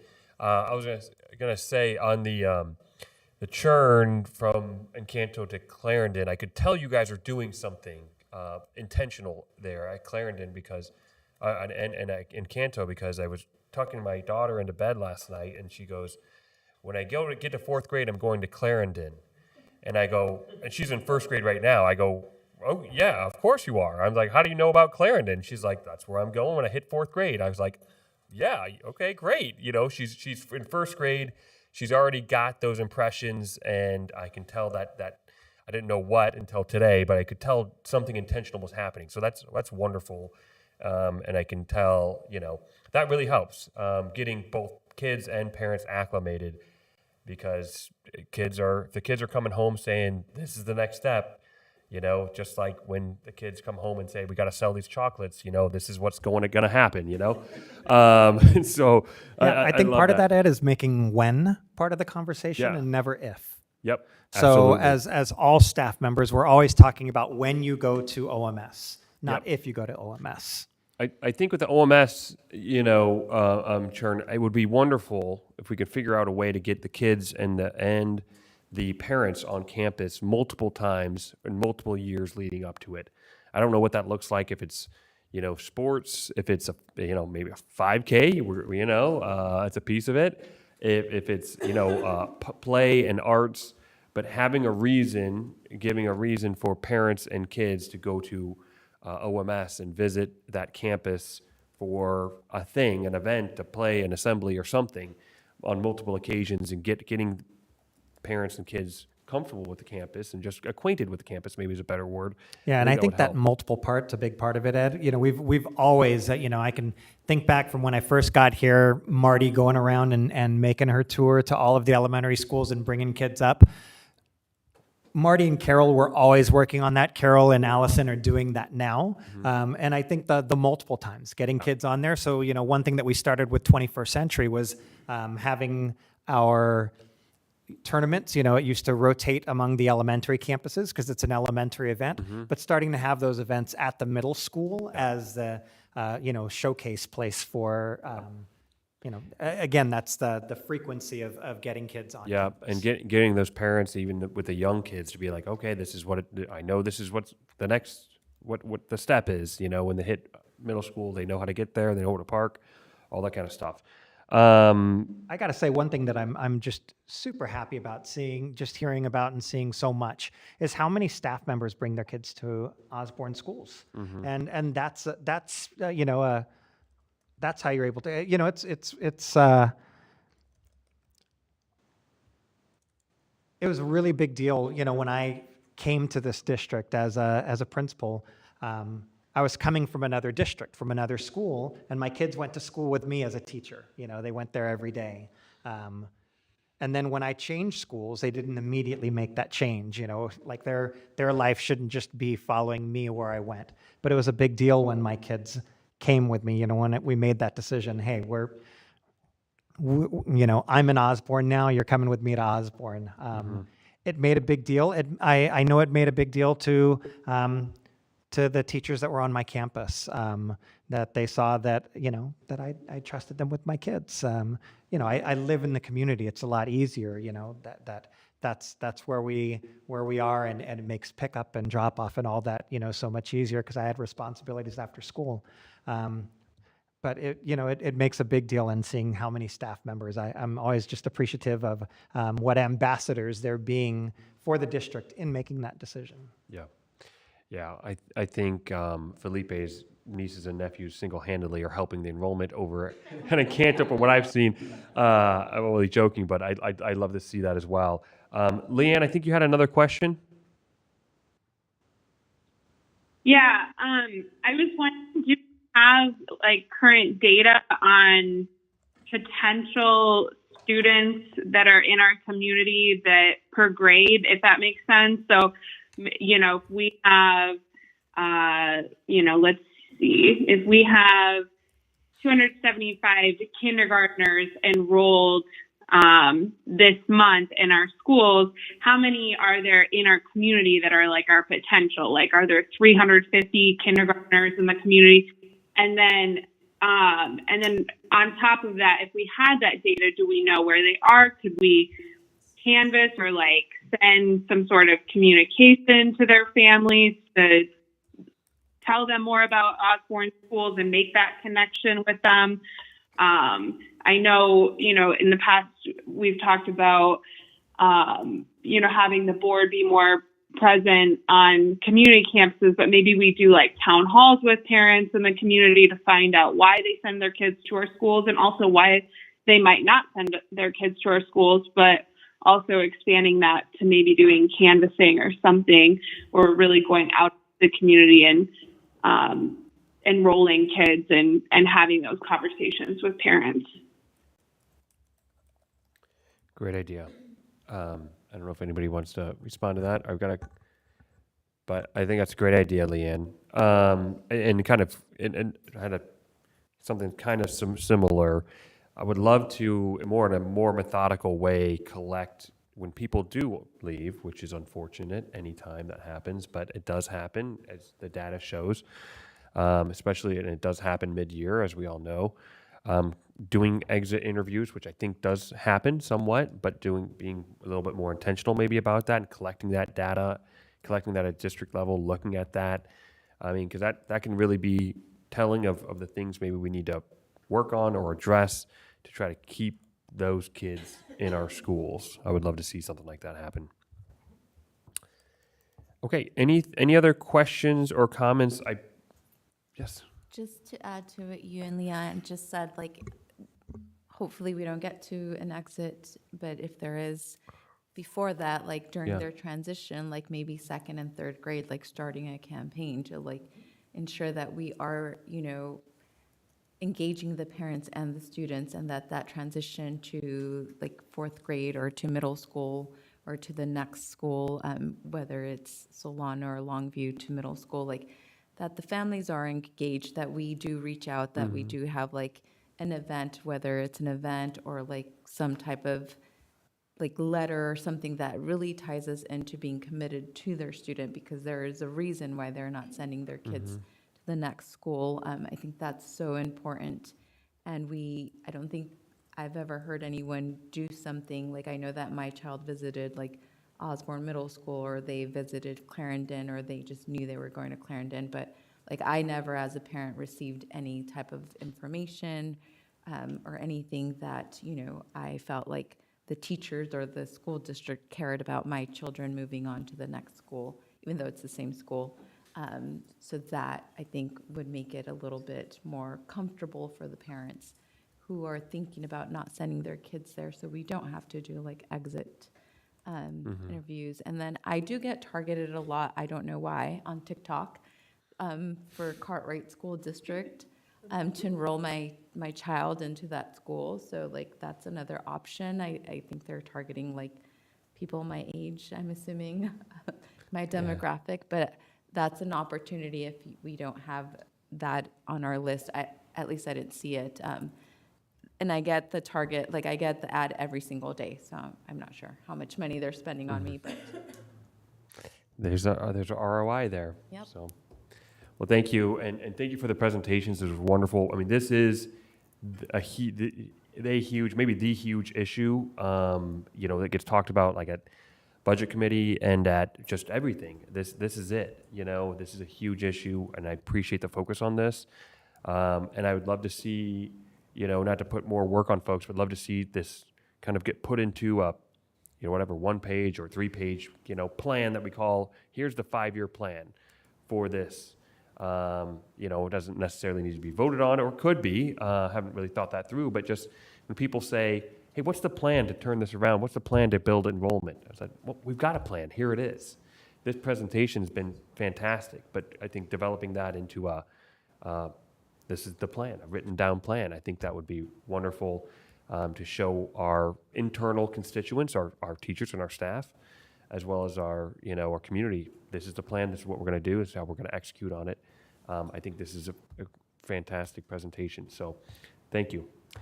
Thanks for indulging. It was a little bit longer conversation than we planned on. This We is got important. a lot of business, but this was important stuff. So Okay, thank you. thank you. Moving on to administrative reports. Any questions or comments on the administrative reports? Okay. I am just had one very quick question on the capital committee update. This is very important for this year, and I read in the report there's developing a project list on February 23rd. Is the committee going and visiting all of our schools on the 23rd, or how does that No, work? so the committee meets here at the district office. What's happened since the first meeting until now is that the folks that are working with us, Mark Rafferty from FMG, Don Brubaker, are volunteering their time, our former architect. They're volunteering their time and working with with this committee. They've gone around and walked all the sites with principals, and so that conversation of their conversations with principals, not just with principals, but also with, I know they met with Abby, they met with Corey, they met with me. So they're meeting with directors, meeting with principals. They're going to bring those conversations to the capital committee about. Okay. Yeah. Does the committee go to the schools, or is it the principals with Don and? Do you get what I'm saying? Yeah. The principals? Does the committee? I'm just wondering about the No, process. the committee's not walking Okay. the whole schools. Okay. I think Don and principals out there, how long did you guys spend with them? Probably an hour, right? Yeah, so I think, for the committee to go and walk each facility, and Montecito would take longer than that hour, just kind of going through what all the needs are. We were able to move the process along by having them do that walk with principals, Yeah. rather than getting community members to give, 6 hours in between for that kind of walk. Got it. Understood. Okay. That was it. Any other questions or comments? Hearing none, I'm going to move on to action items. Action items, item A, approval of revised job description for the psychologist intern position. Thank you, Dr. Woodland. How are you? I'm exhausted, but thank you for asking. Thank you. Good evening, Board President, members of the Board, Superintendent Robert, colleagues, and community members as well. This is for approval of the revised job description for the psychologist intern position. As the board page notes, this particular proposed job description includes duties and responsibilities that will actually reclassify this position to an exempt status. So there is that. It is recommended that the governing board approve the revised psychologist intern job description, and you'll note all the changes germane to that particular role in blue text, which of course it wouldn't be in blue once we save it. Okay. Any questions? No. Okay, hearing none, I'll entertain a motion. I'll move to approve the revised job description for the psychologist intern position. Do I have a second? I second. All in favor? Aye. Aye. Aye. Any opposed? Okay, it has passed. Thank you so much, Dr. Woodland. Thank you. I'm going to move to approval of the 23-24 support professional salary schedule to include psychologist intern position. I assume this is related. Me again, yes. So with the position being reclassified to an exempt status, it would therefore be removed from our classified hourly schedule and be placed on our support professional schedule. As you'll note, it says 23-24 because we're seeking to find a candidate for this particular position for next school year. So we're proposing to add it to the first tier, if you will, on the support professional schedule for next school year. So it's recommended that the governing board approve the 23-24 support professional schedule with the inclusion of the psychologist intern. Understood. Do I have any questions or do I have a motion? A motion. Do I have a second? I'll second it. Okay. All in favor? Aye. Aye. Any opposed?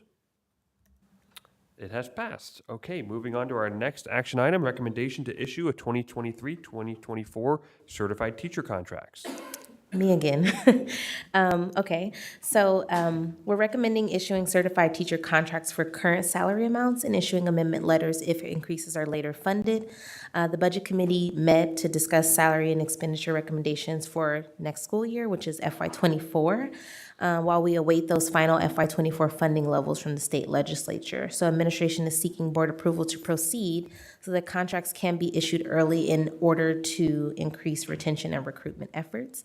So it's recommended that the governing board approve issuing the 23-24 certified teacher contracts. I will take a moment to note that the contracts will be issued with the omission or without the location on them, and also information in regards to retention stipend is included in the contract language, which are the only changes, and these have been generated by our attorneys. You'll see the first one is a standard teacher's contract for continuing teachers. And then there's a second template there for terminating teacher contracts, meaning if a teacher is hired more than halfway through the school year, which would be as of December and or January, thereafter they would receive a terming contract, which means they're just not entitled to a contract the following school year. Understood. And by early, with your approval, these would go out tomorrow. Got it. Wow. Any questions? No questions. This is awesome. I move to approve the 800 early contract return stipend for a returning employee. That's Not coming that up one. next. This Not is that just one. That's a not me. contract. The recommendation of the 2023-2024 certified teacher contracts. Do I have a second? All I'll in favor? second. All in favor? Aye. Aye. Any opposed? Okay, it has passed. Thank you so much. Next is approval of the $800 early contract return stipend for returning employees. Good evening. Good evening. Yes, so this item and then the next item on the agenda is the first recommendations coming from the Budget Committee this spring through their process. And so Budget Committee met last Wednesday, and their recommendation is to They're recommending a monetary incentive this year for early contract return. In the past, the district has done additional annual leave days for teachers and contracted staff that return their contracts within the first 2 business days of issuance.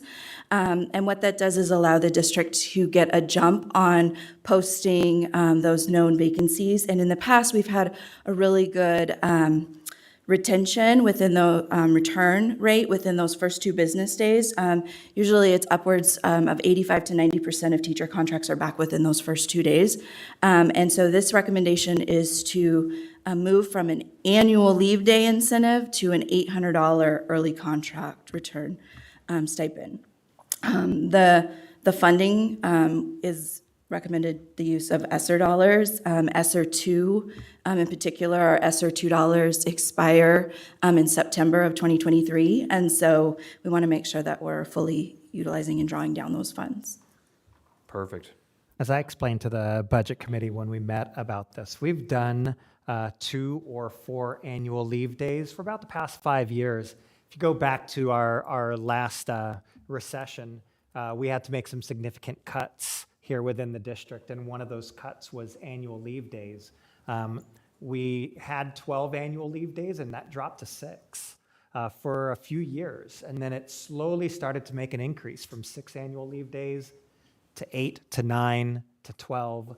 And so we've been back at that 12 annual leave days for a good number of years, and for about the past 5 or 6 years, we've offered 2 additional annual leave days, and this past year, 4 annual leave days.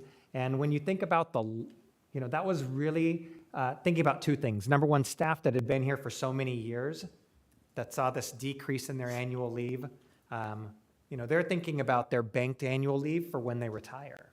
And this allowed them to bring that level back up to as if we had offered 12 days per year. It also allowed that new staff that was coming in. Can you imagine being a first-year teacher and having had only 6 days for sickness? You can use that in August alone, right? Yeah. If you're new to kid germs. So I think we've done an excellent job over the past 5 or 6 years of returning all of those lost annual leave days.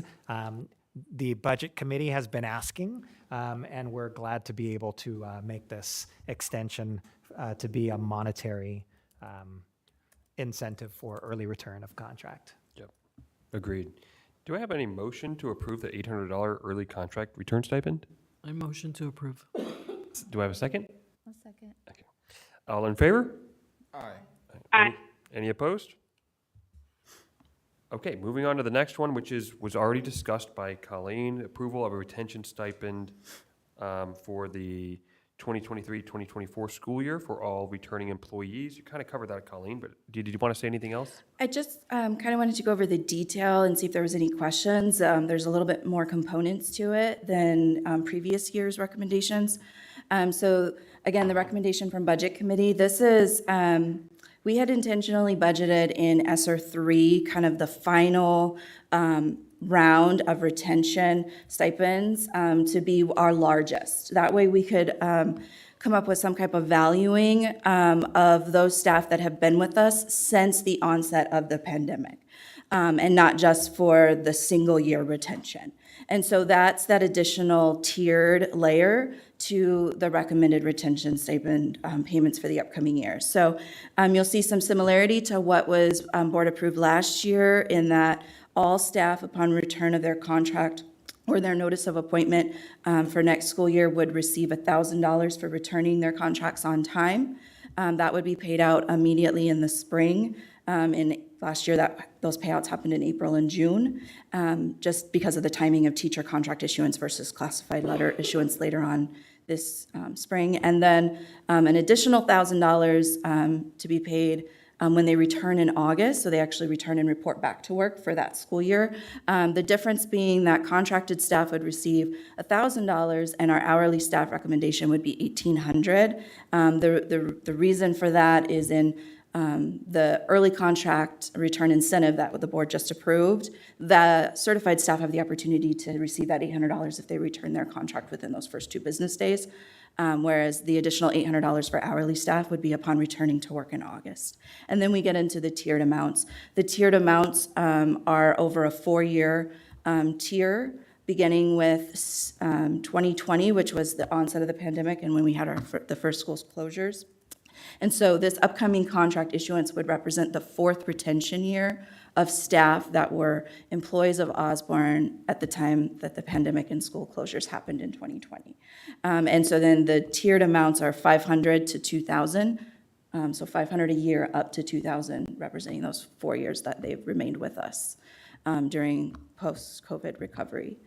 Again, the funding recommendation is use of ESSER dollars, a combination of ESSER 2 and ESSER 3 funds.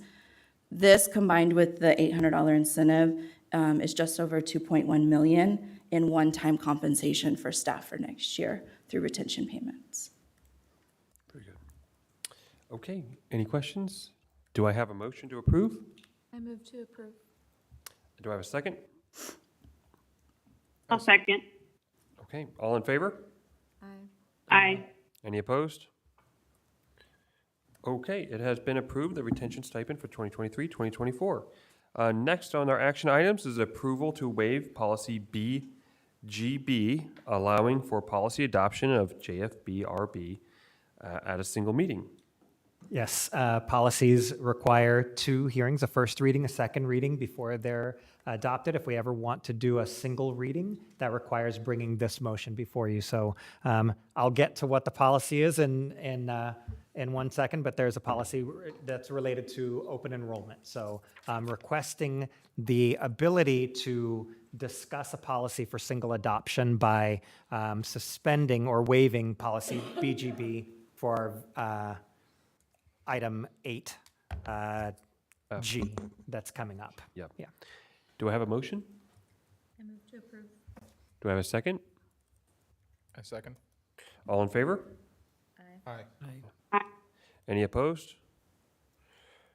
Okay, it has passed, and Dr. Robert, I'm going to kick it back to you to talk about G, approval of adoption of regulation JFBRB.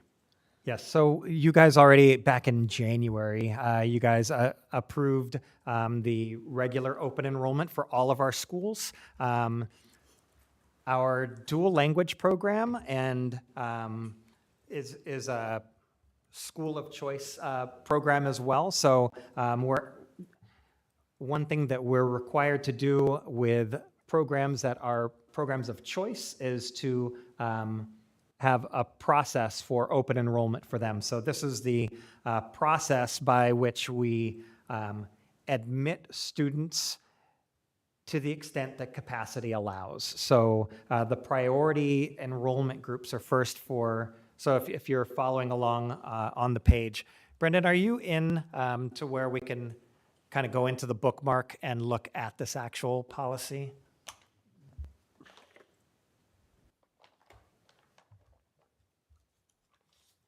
So 8G.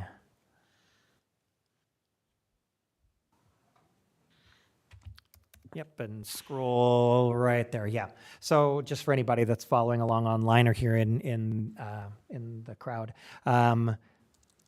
this is the open enrollment policy in terms of the group for enrollment priorities, and this. We've had this in the past. It just needs to come up every year as we're accepting enrollment. So there are 4 priority groups. The first priority group is for resident students who currently attend the school and their siblings for dual enrollment programs.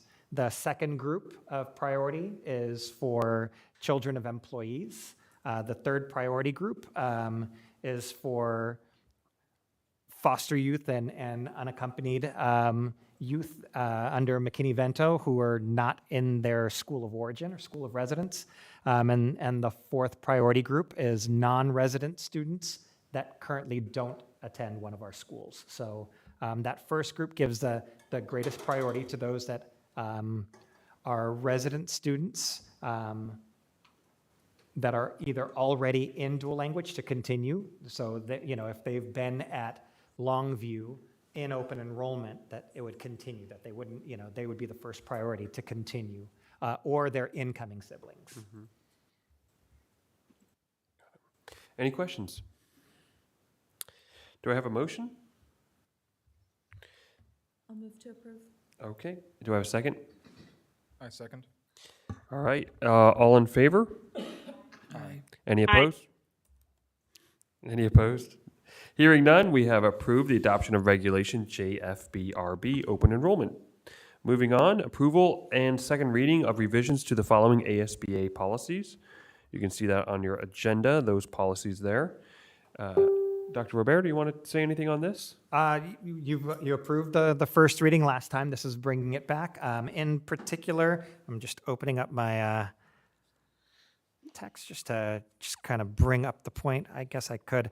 Just a quick note about the library legislation policy. We're still working out the final details and logistics for notifying families of any new materials in the process. It's a lot of work for those, but before we do purchase any materials, we will be in compliance with policy before we purchase any more library materials. Sounds great. Any questions? Do I have a motion? I'll move to approve. Do I have a second? Second. All in favor? Aye. Aye. Any opposed? Okay, action item 8H has been approved. Moving on to 8I, approval of governing board resolution advocating for safer routes to school. It is a bit of background that I can provide. This is, for those of you that were with us last year, you can see that you've got a copy in front of you as well. As you can also see this up on the board. This is the draft resolution.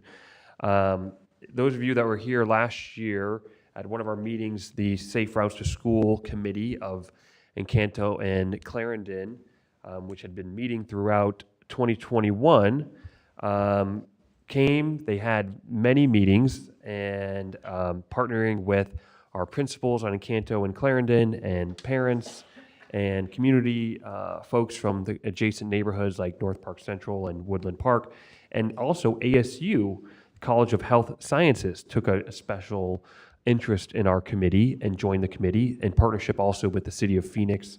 Don Cross, which is I always told him was a great, wonderful name for somebody who does school crossing, issues. Don Cross was a member as well of the committee from the City of Phoenix. And the committee met many times and walked the neighborhoods and adjacent areas looking at really trying to respond to a lot of the parent concerns about getting their kids to school safely, especially related to Osborne Road, but not just Osborne Road, in and around the communities. And through that, ASU did an awesome, really comprehensive survey of parents. And we took that into consideration as well. And a lot of parents, as you can see in the whereas section, a lot of parents thought they'd love to have their kid walk with their kid to school or bike, but didn't feel safe doing so because of car traffic. So this committee really looked at different ways to make it safer in and around our schools. As we always said, this specific committee was about Encanto and Clarendon, but I think this work can and should be done in and around our other schools as well. And this resolution is kind of dovetails with the presentation that the committee gave to this group last year, and is kind of a culmination and, a non-binding, I suppose, postcard to the City of Phoenix and other community leaders to say, here's what our committee came up with as we don't just want to complain about problems, but also come up with potential solutions. And you can see that in this resolution of these solutions.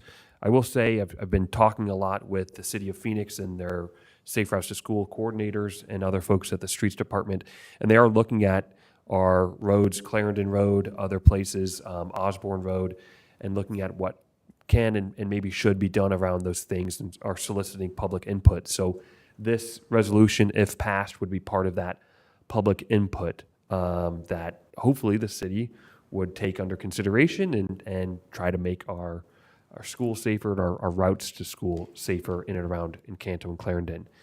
Dr. Robert, did I miss anything? I don't think so. That Okay. was far more comprehensive than, that's what happens when you're a member of the committee. Yeah. You're there for every step of the way. Yeah, I also chaired the committee. I should have mentioned that too. But any questions on this? Okay. With that, I will entertain a motion. I move that we approve the resolution. I'll second it. Okay. All in favor? Aye.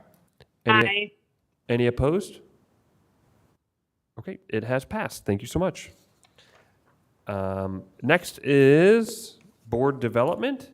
Governing board member discussion of the Governance Core Introduction in Chapter 1. I will be 100% honest. I just got my book today. This was the book that I selected, and based on our last conversation, just one of the books. I think we can get through this one with some relative ease. I don't think, just given the time of the night here, and given the fact that, at least for me, I just got mine, and I will be honest, I have not yet read the Chapter 1. I was hoping to have that discussion at our next meeting about, how we've done. Unless there's anyone else who wants to make a comment or share anything so far, if you're ahead of me. Can I pop in real quick? Please.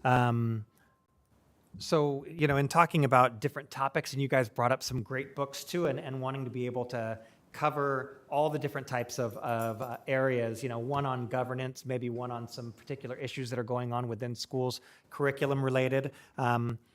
It's a pretty quick read. We don't have to get through the whole thing, but in order for us to get through, let's say, like 4 good discussions during this school year, the 22-23 school year, if we have a February, March, April, May, and then we break for the summer, so that maybe we could have 4. Instead of waiting for the March, do you think possibly we have our work study session next Thursday? Yeah. So maybe if we cover these 3 points that were here in the intro in Chapter 1, we can do that next Thursday at the work study, and then 2 weeks later at our regular meeting, we can get into another set, just so we'd be able to have 4 good conversations this school year. That would be great. Yeah, I thought this was a great choice for our first book. I did read our assigned chapters, but no, it was great. Mark And for you. so, thank you, gold Gold star. star, yeah. Yeah. But yeah, no, thank you. I think this is great, and I'm excited to have a discussion on it on Thursday. Wonderful. Thank you so much. Okay. With that, I'm going to move on to reflections/feedback on the meeting. And Board Member Ramos, I'm going to start with you. Awesome. Again, just seeing the student government and seeing that mentorship happening from the high school students to the elementary school students, I thought was beautiful. Working with high school students, I strive to see that within my own students, and so it was really exciting just to see the confidence of those 2 young ladies, as well as just that relationship that they've built so far and that they want to continue working together. And just seeing that pride and the excitement in the room behind student council and just the awards, that was really great. It just, and then hearing about the award for the fresh foods, the platinum level that we've reached, I think is amazing too, as we are moving, and into just trying to be healthier individuals and to raise healthier individuals in our society. Thank you. Board Member Greenberg, I'm going to move on to you. Thank you all for being so flexible with me today. Let me participate over the phone. It's much better being in person, but glad that I could be there, even if I'm a little far away. I'm really excited to talk more about the book. I'm really excited about the idea of having these stipends for retention and also for returning contracts. It's a really great way to honor our educators. And so I'm really, really glad that we're doing that. Thank you. Thank you. Board Member Aguilar. Yes, today was the first one of a long school board meeting, but I really do appreciate starting, like always, with our kiddos. Mm-hmm. They are amazing, and they just, always remind me of why I'm here. And also, one thing that we talk about when we're talking about enrollment or, community, we always talk about the parents. John, who was sitting next to the high school girls, he's a parent in the district of, her name is, I believe it's Kathleen's the wife, I think Christine is the daughter.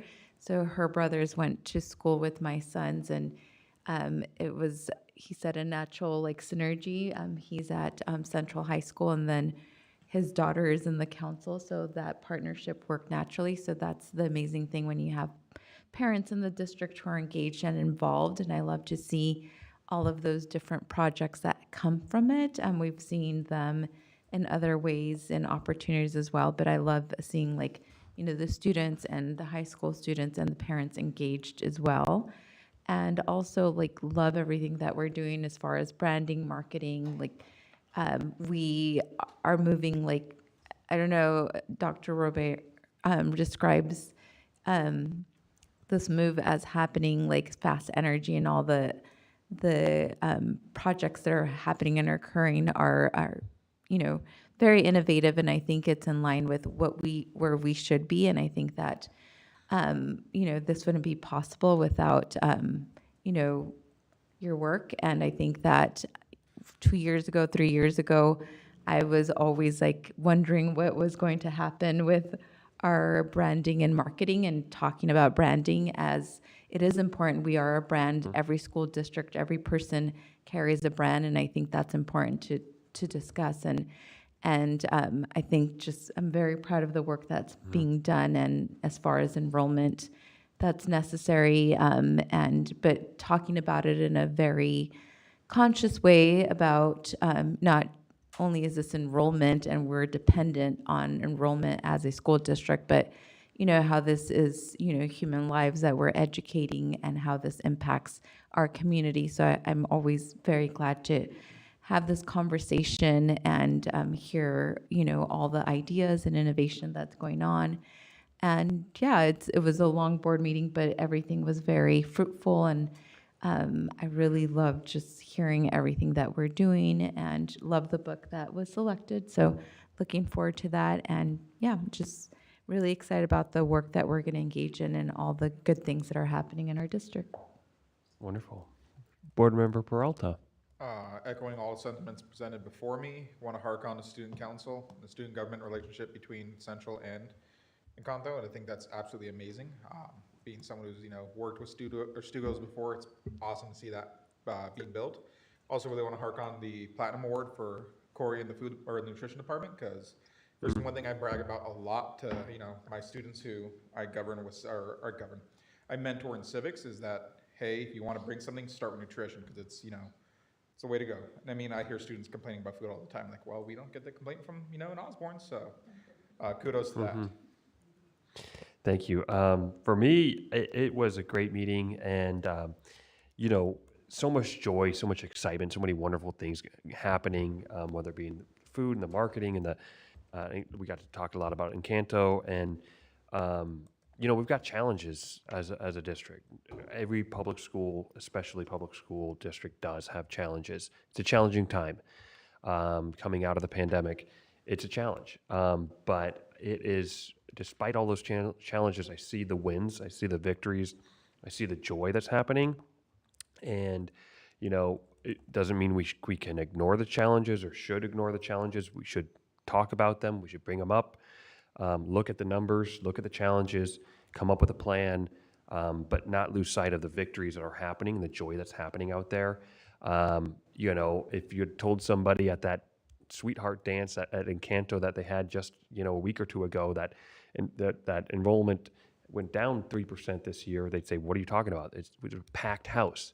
The parents were just, you know, parents and the kids were just bursting at the seams of that you know, cafeteria / auditorium. And you could see the joy and the exciting things that are happening. And that's just one of the many examples of what's going on. And I love being a part of it. And I love, you know, I think we have a fantastic group here that is taking on those challenges, and can't wait to see what happens next. And I will be starting my workout session for the 10K that I'm expecting to run. I love the big ideas. I don't want us to be afraid of the big ideas and the new things and exciting things, and looking forward to more of those type of big ideas. So thank you so much. So to close out reflections, it's always a joy having the youngest kids in our community here and seeing the how bold they are to get up and talk. And there was one girl that was about to come up, and I could tell it was getting near her time. she was taking some deep breaths. And so that was kind of neat to see her gathering herself, but she came up and they were just wonderful in their presentation. So thank you, Felipe and the Encanto family for presenting. Always a pleasure, Corey, to celebrate the great things that you guys are doing in child nutrition. Part of what also made our meeting go on today was that we had a lot of civic engagement. And so I welcome critical friends for having thought conversations, for setting demands in front of, as community members, in front of us that are public servants, and for an opportunity for democratic principles that we believe in and being able to express yourself, that people felt comfortable to be able to do that. And I'm glad that we have that space, and that people felt, number one, compelled to speak, but not afraid to speak. That's a cornerstone, and we should all welcome that. And then it's also a joy just to see, we talk about one of our core values being relationships. The work that is being done in marketing and media is because of relationships. Brendan is able to make connections out to the schools and just say, hey, can I come do this? And everybody's like, yeah. All it takes is an ask, or sometimes you just show up and say, can I do this? I'm here. And it gets done. But that is absolutely 100% built on relationships that he's built. Of course, there's tons of brain smartness that he just poured out and is emanating from him. But I do truly believe that relationships are at the core of that work that he's doing. Great. Moving on, future agenda items. I want to start with Board Member Ramos. So I know in the consent agenda, we approved some out-of-state travel and conferences. So I would love to see in the future, I don't know if we already do this, but just presentations, not necessarily, staff having to be here, because I understand it's a long day, but just, updates on what they learned. That way we can share that out. And then just any updates on the enrollment numbers, especially with the kindergarten class with that goal. Yep. Board Member Greenberg.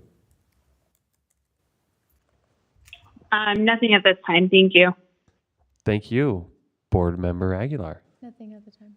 Board Member Peralta. I wouldn't mind if we were able to begin conversations about developing a district equity policy after a couple of conferences I've been to the past year. One of the big things I'm noticing in successful school districts, they have their own equity policy. I mean, at least something present on our website that we can point to and that's transparent and accessible to the general community. Because if there's one thing I noticed with a couple districts, what I love about it is any person can pick it up and read it, understand it. But reading through policy we have right now is understanding a lot of different ASRS or all the statutes and everything. So an equitable or a policy centered on equity that we as a district can adopt. I'd love to begin conversations about something like that. Very cool. Nothing for me. With that, we are adjourned. Thank you so much for sticking with us, guys.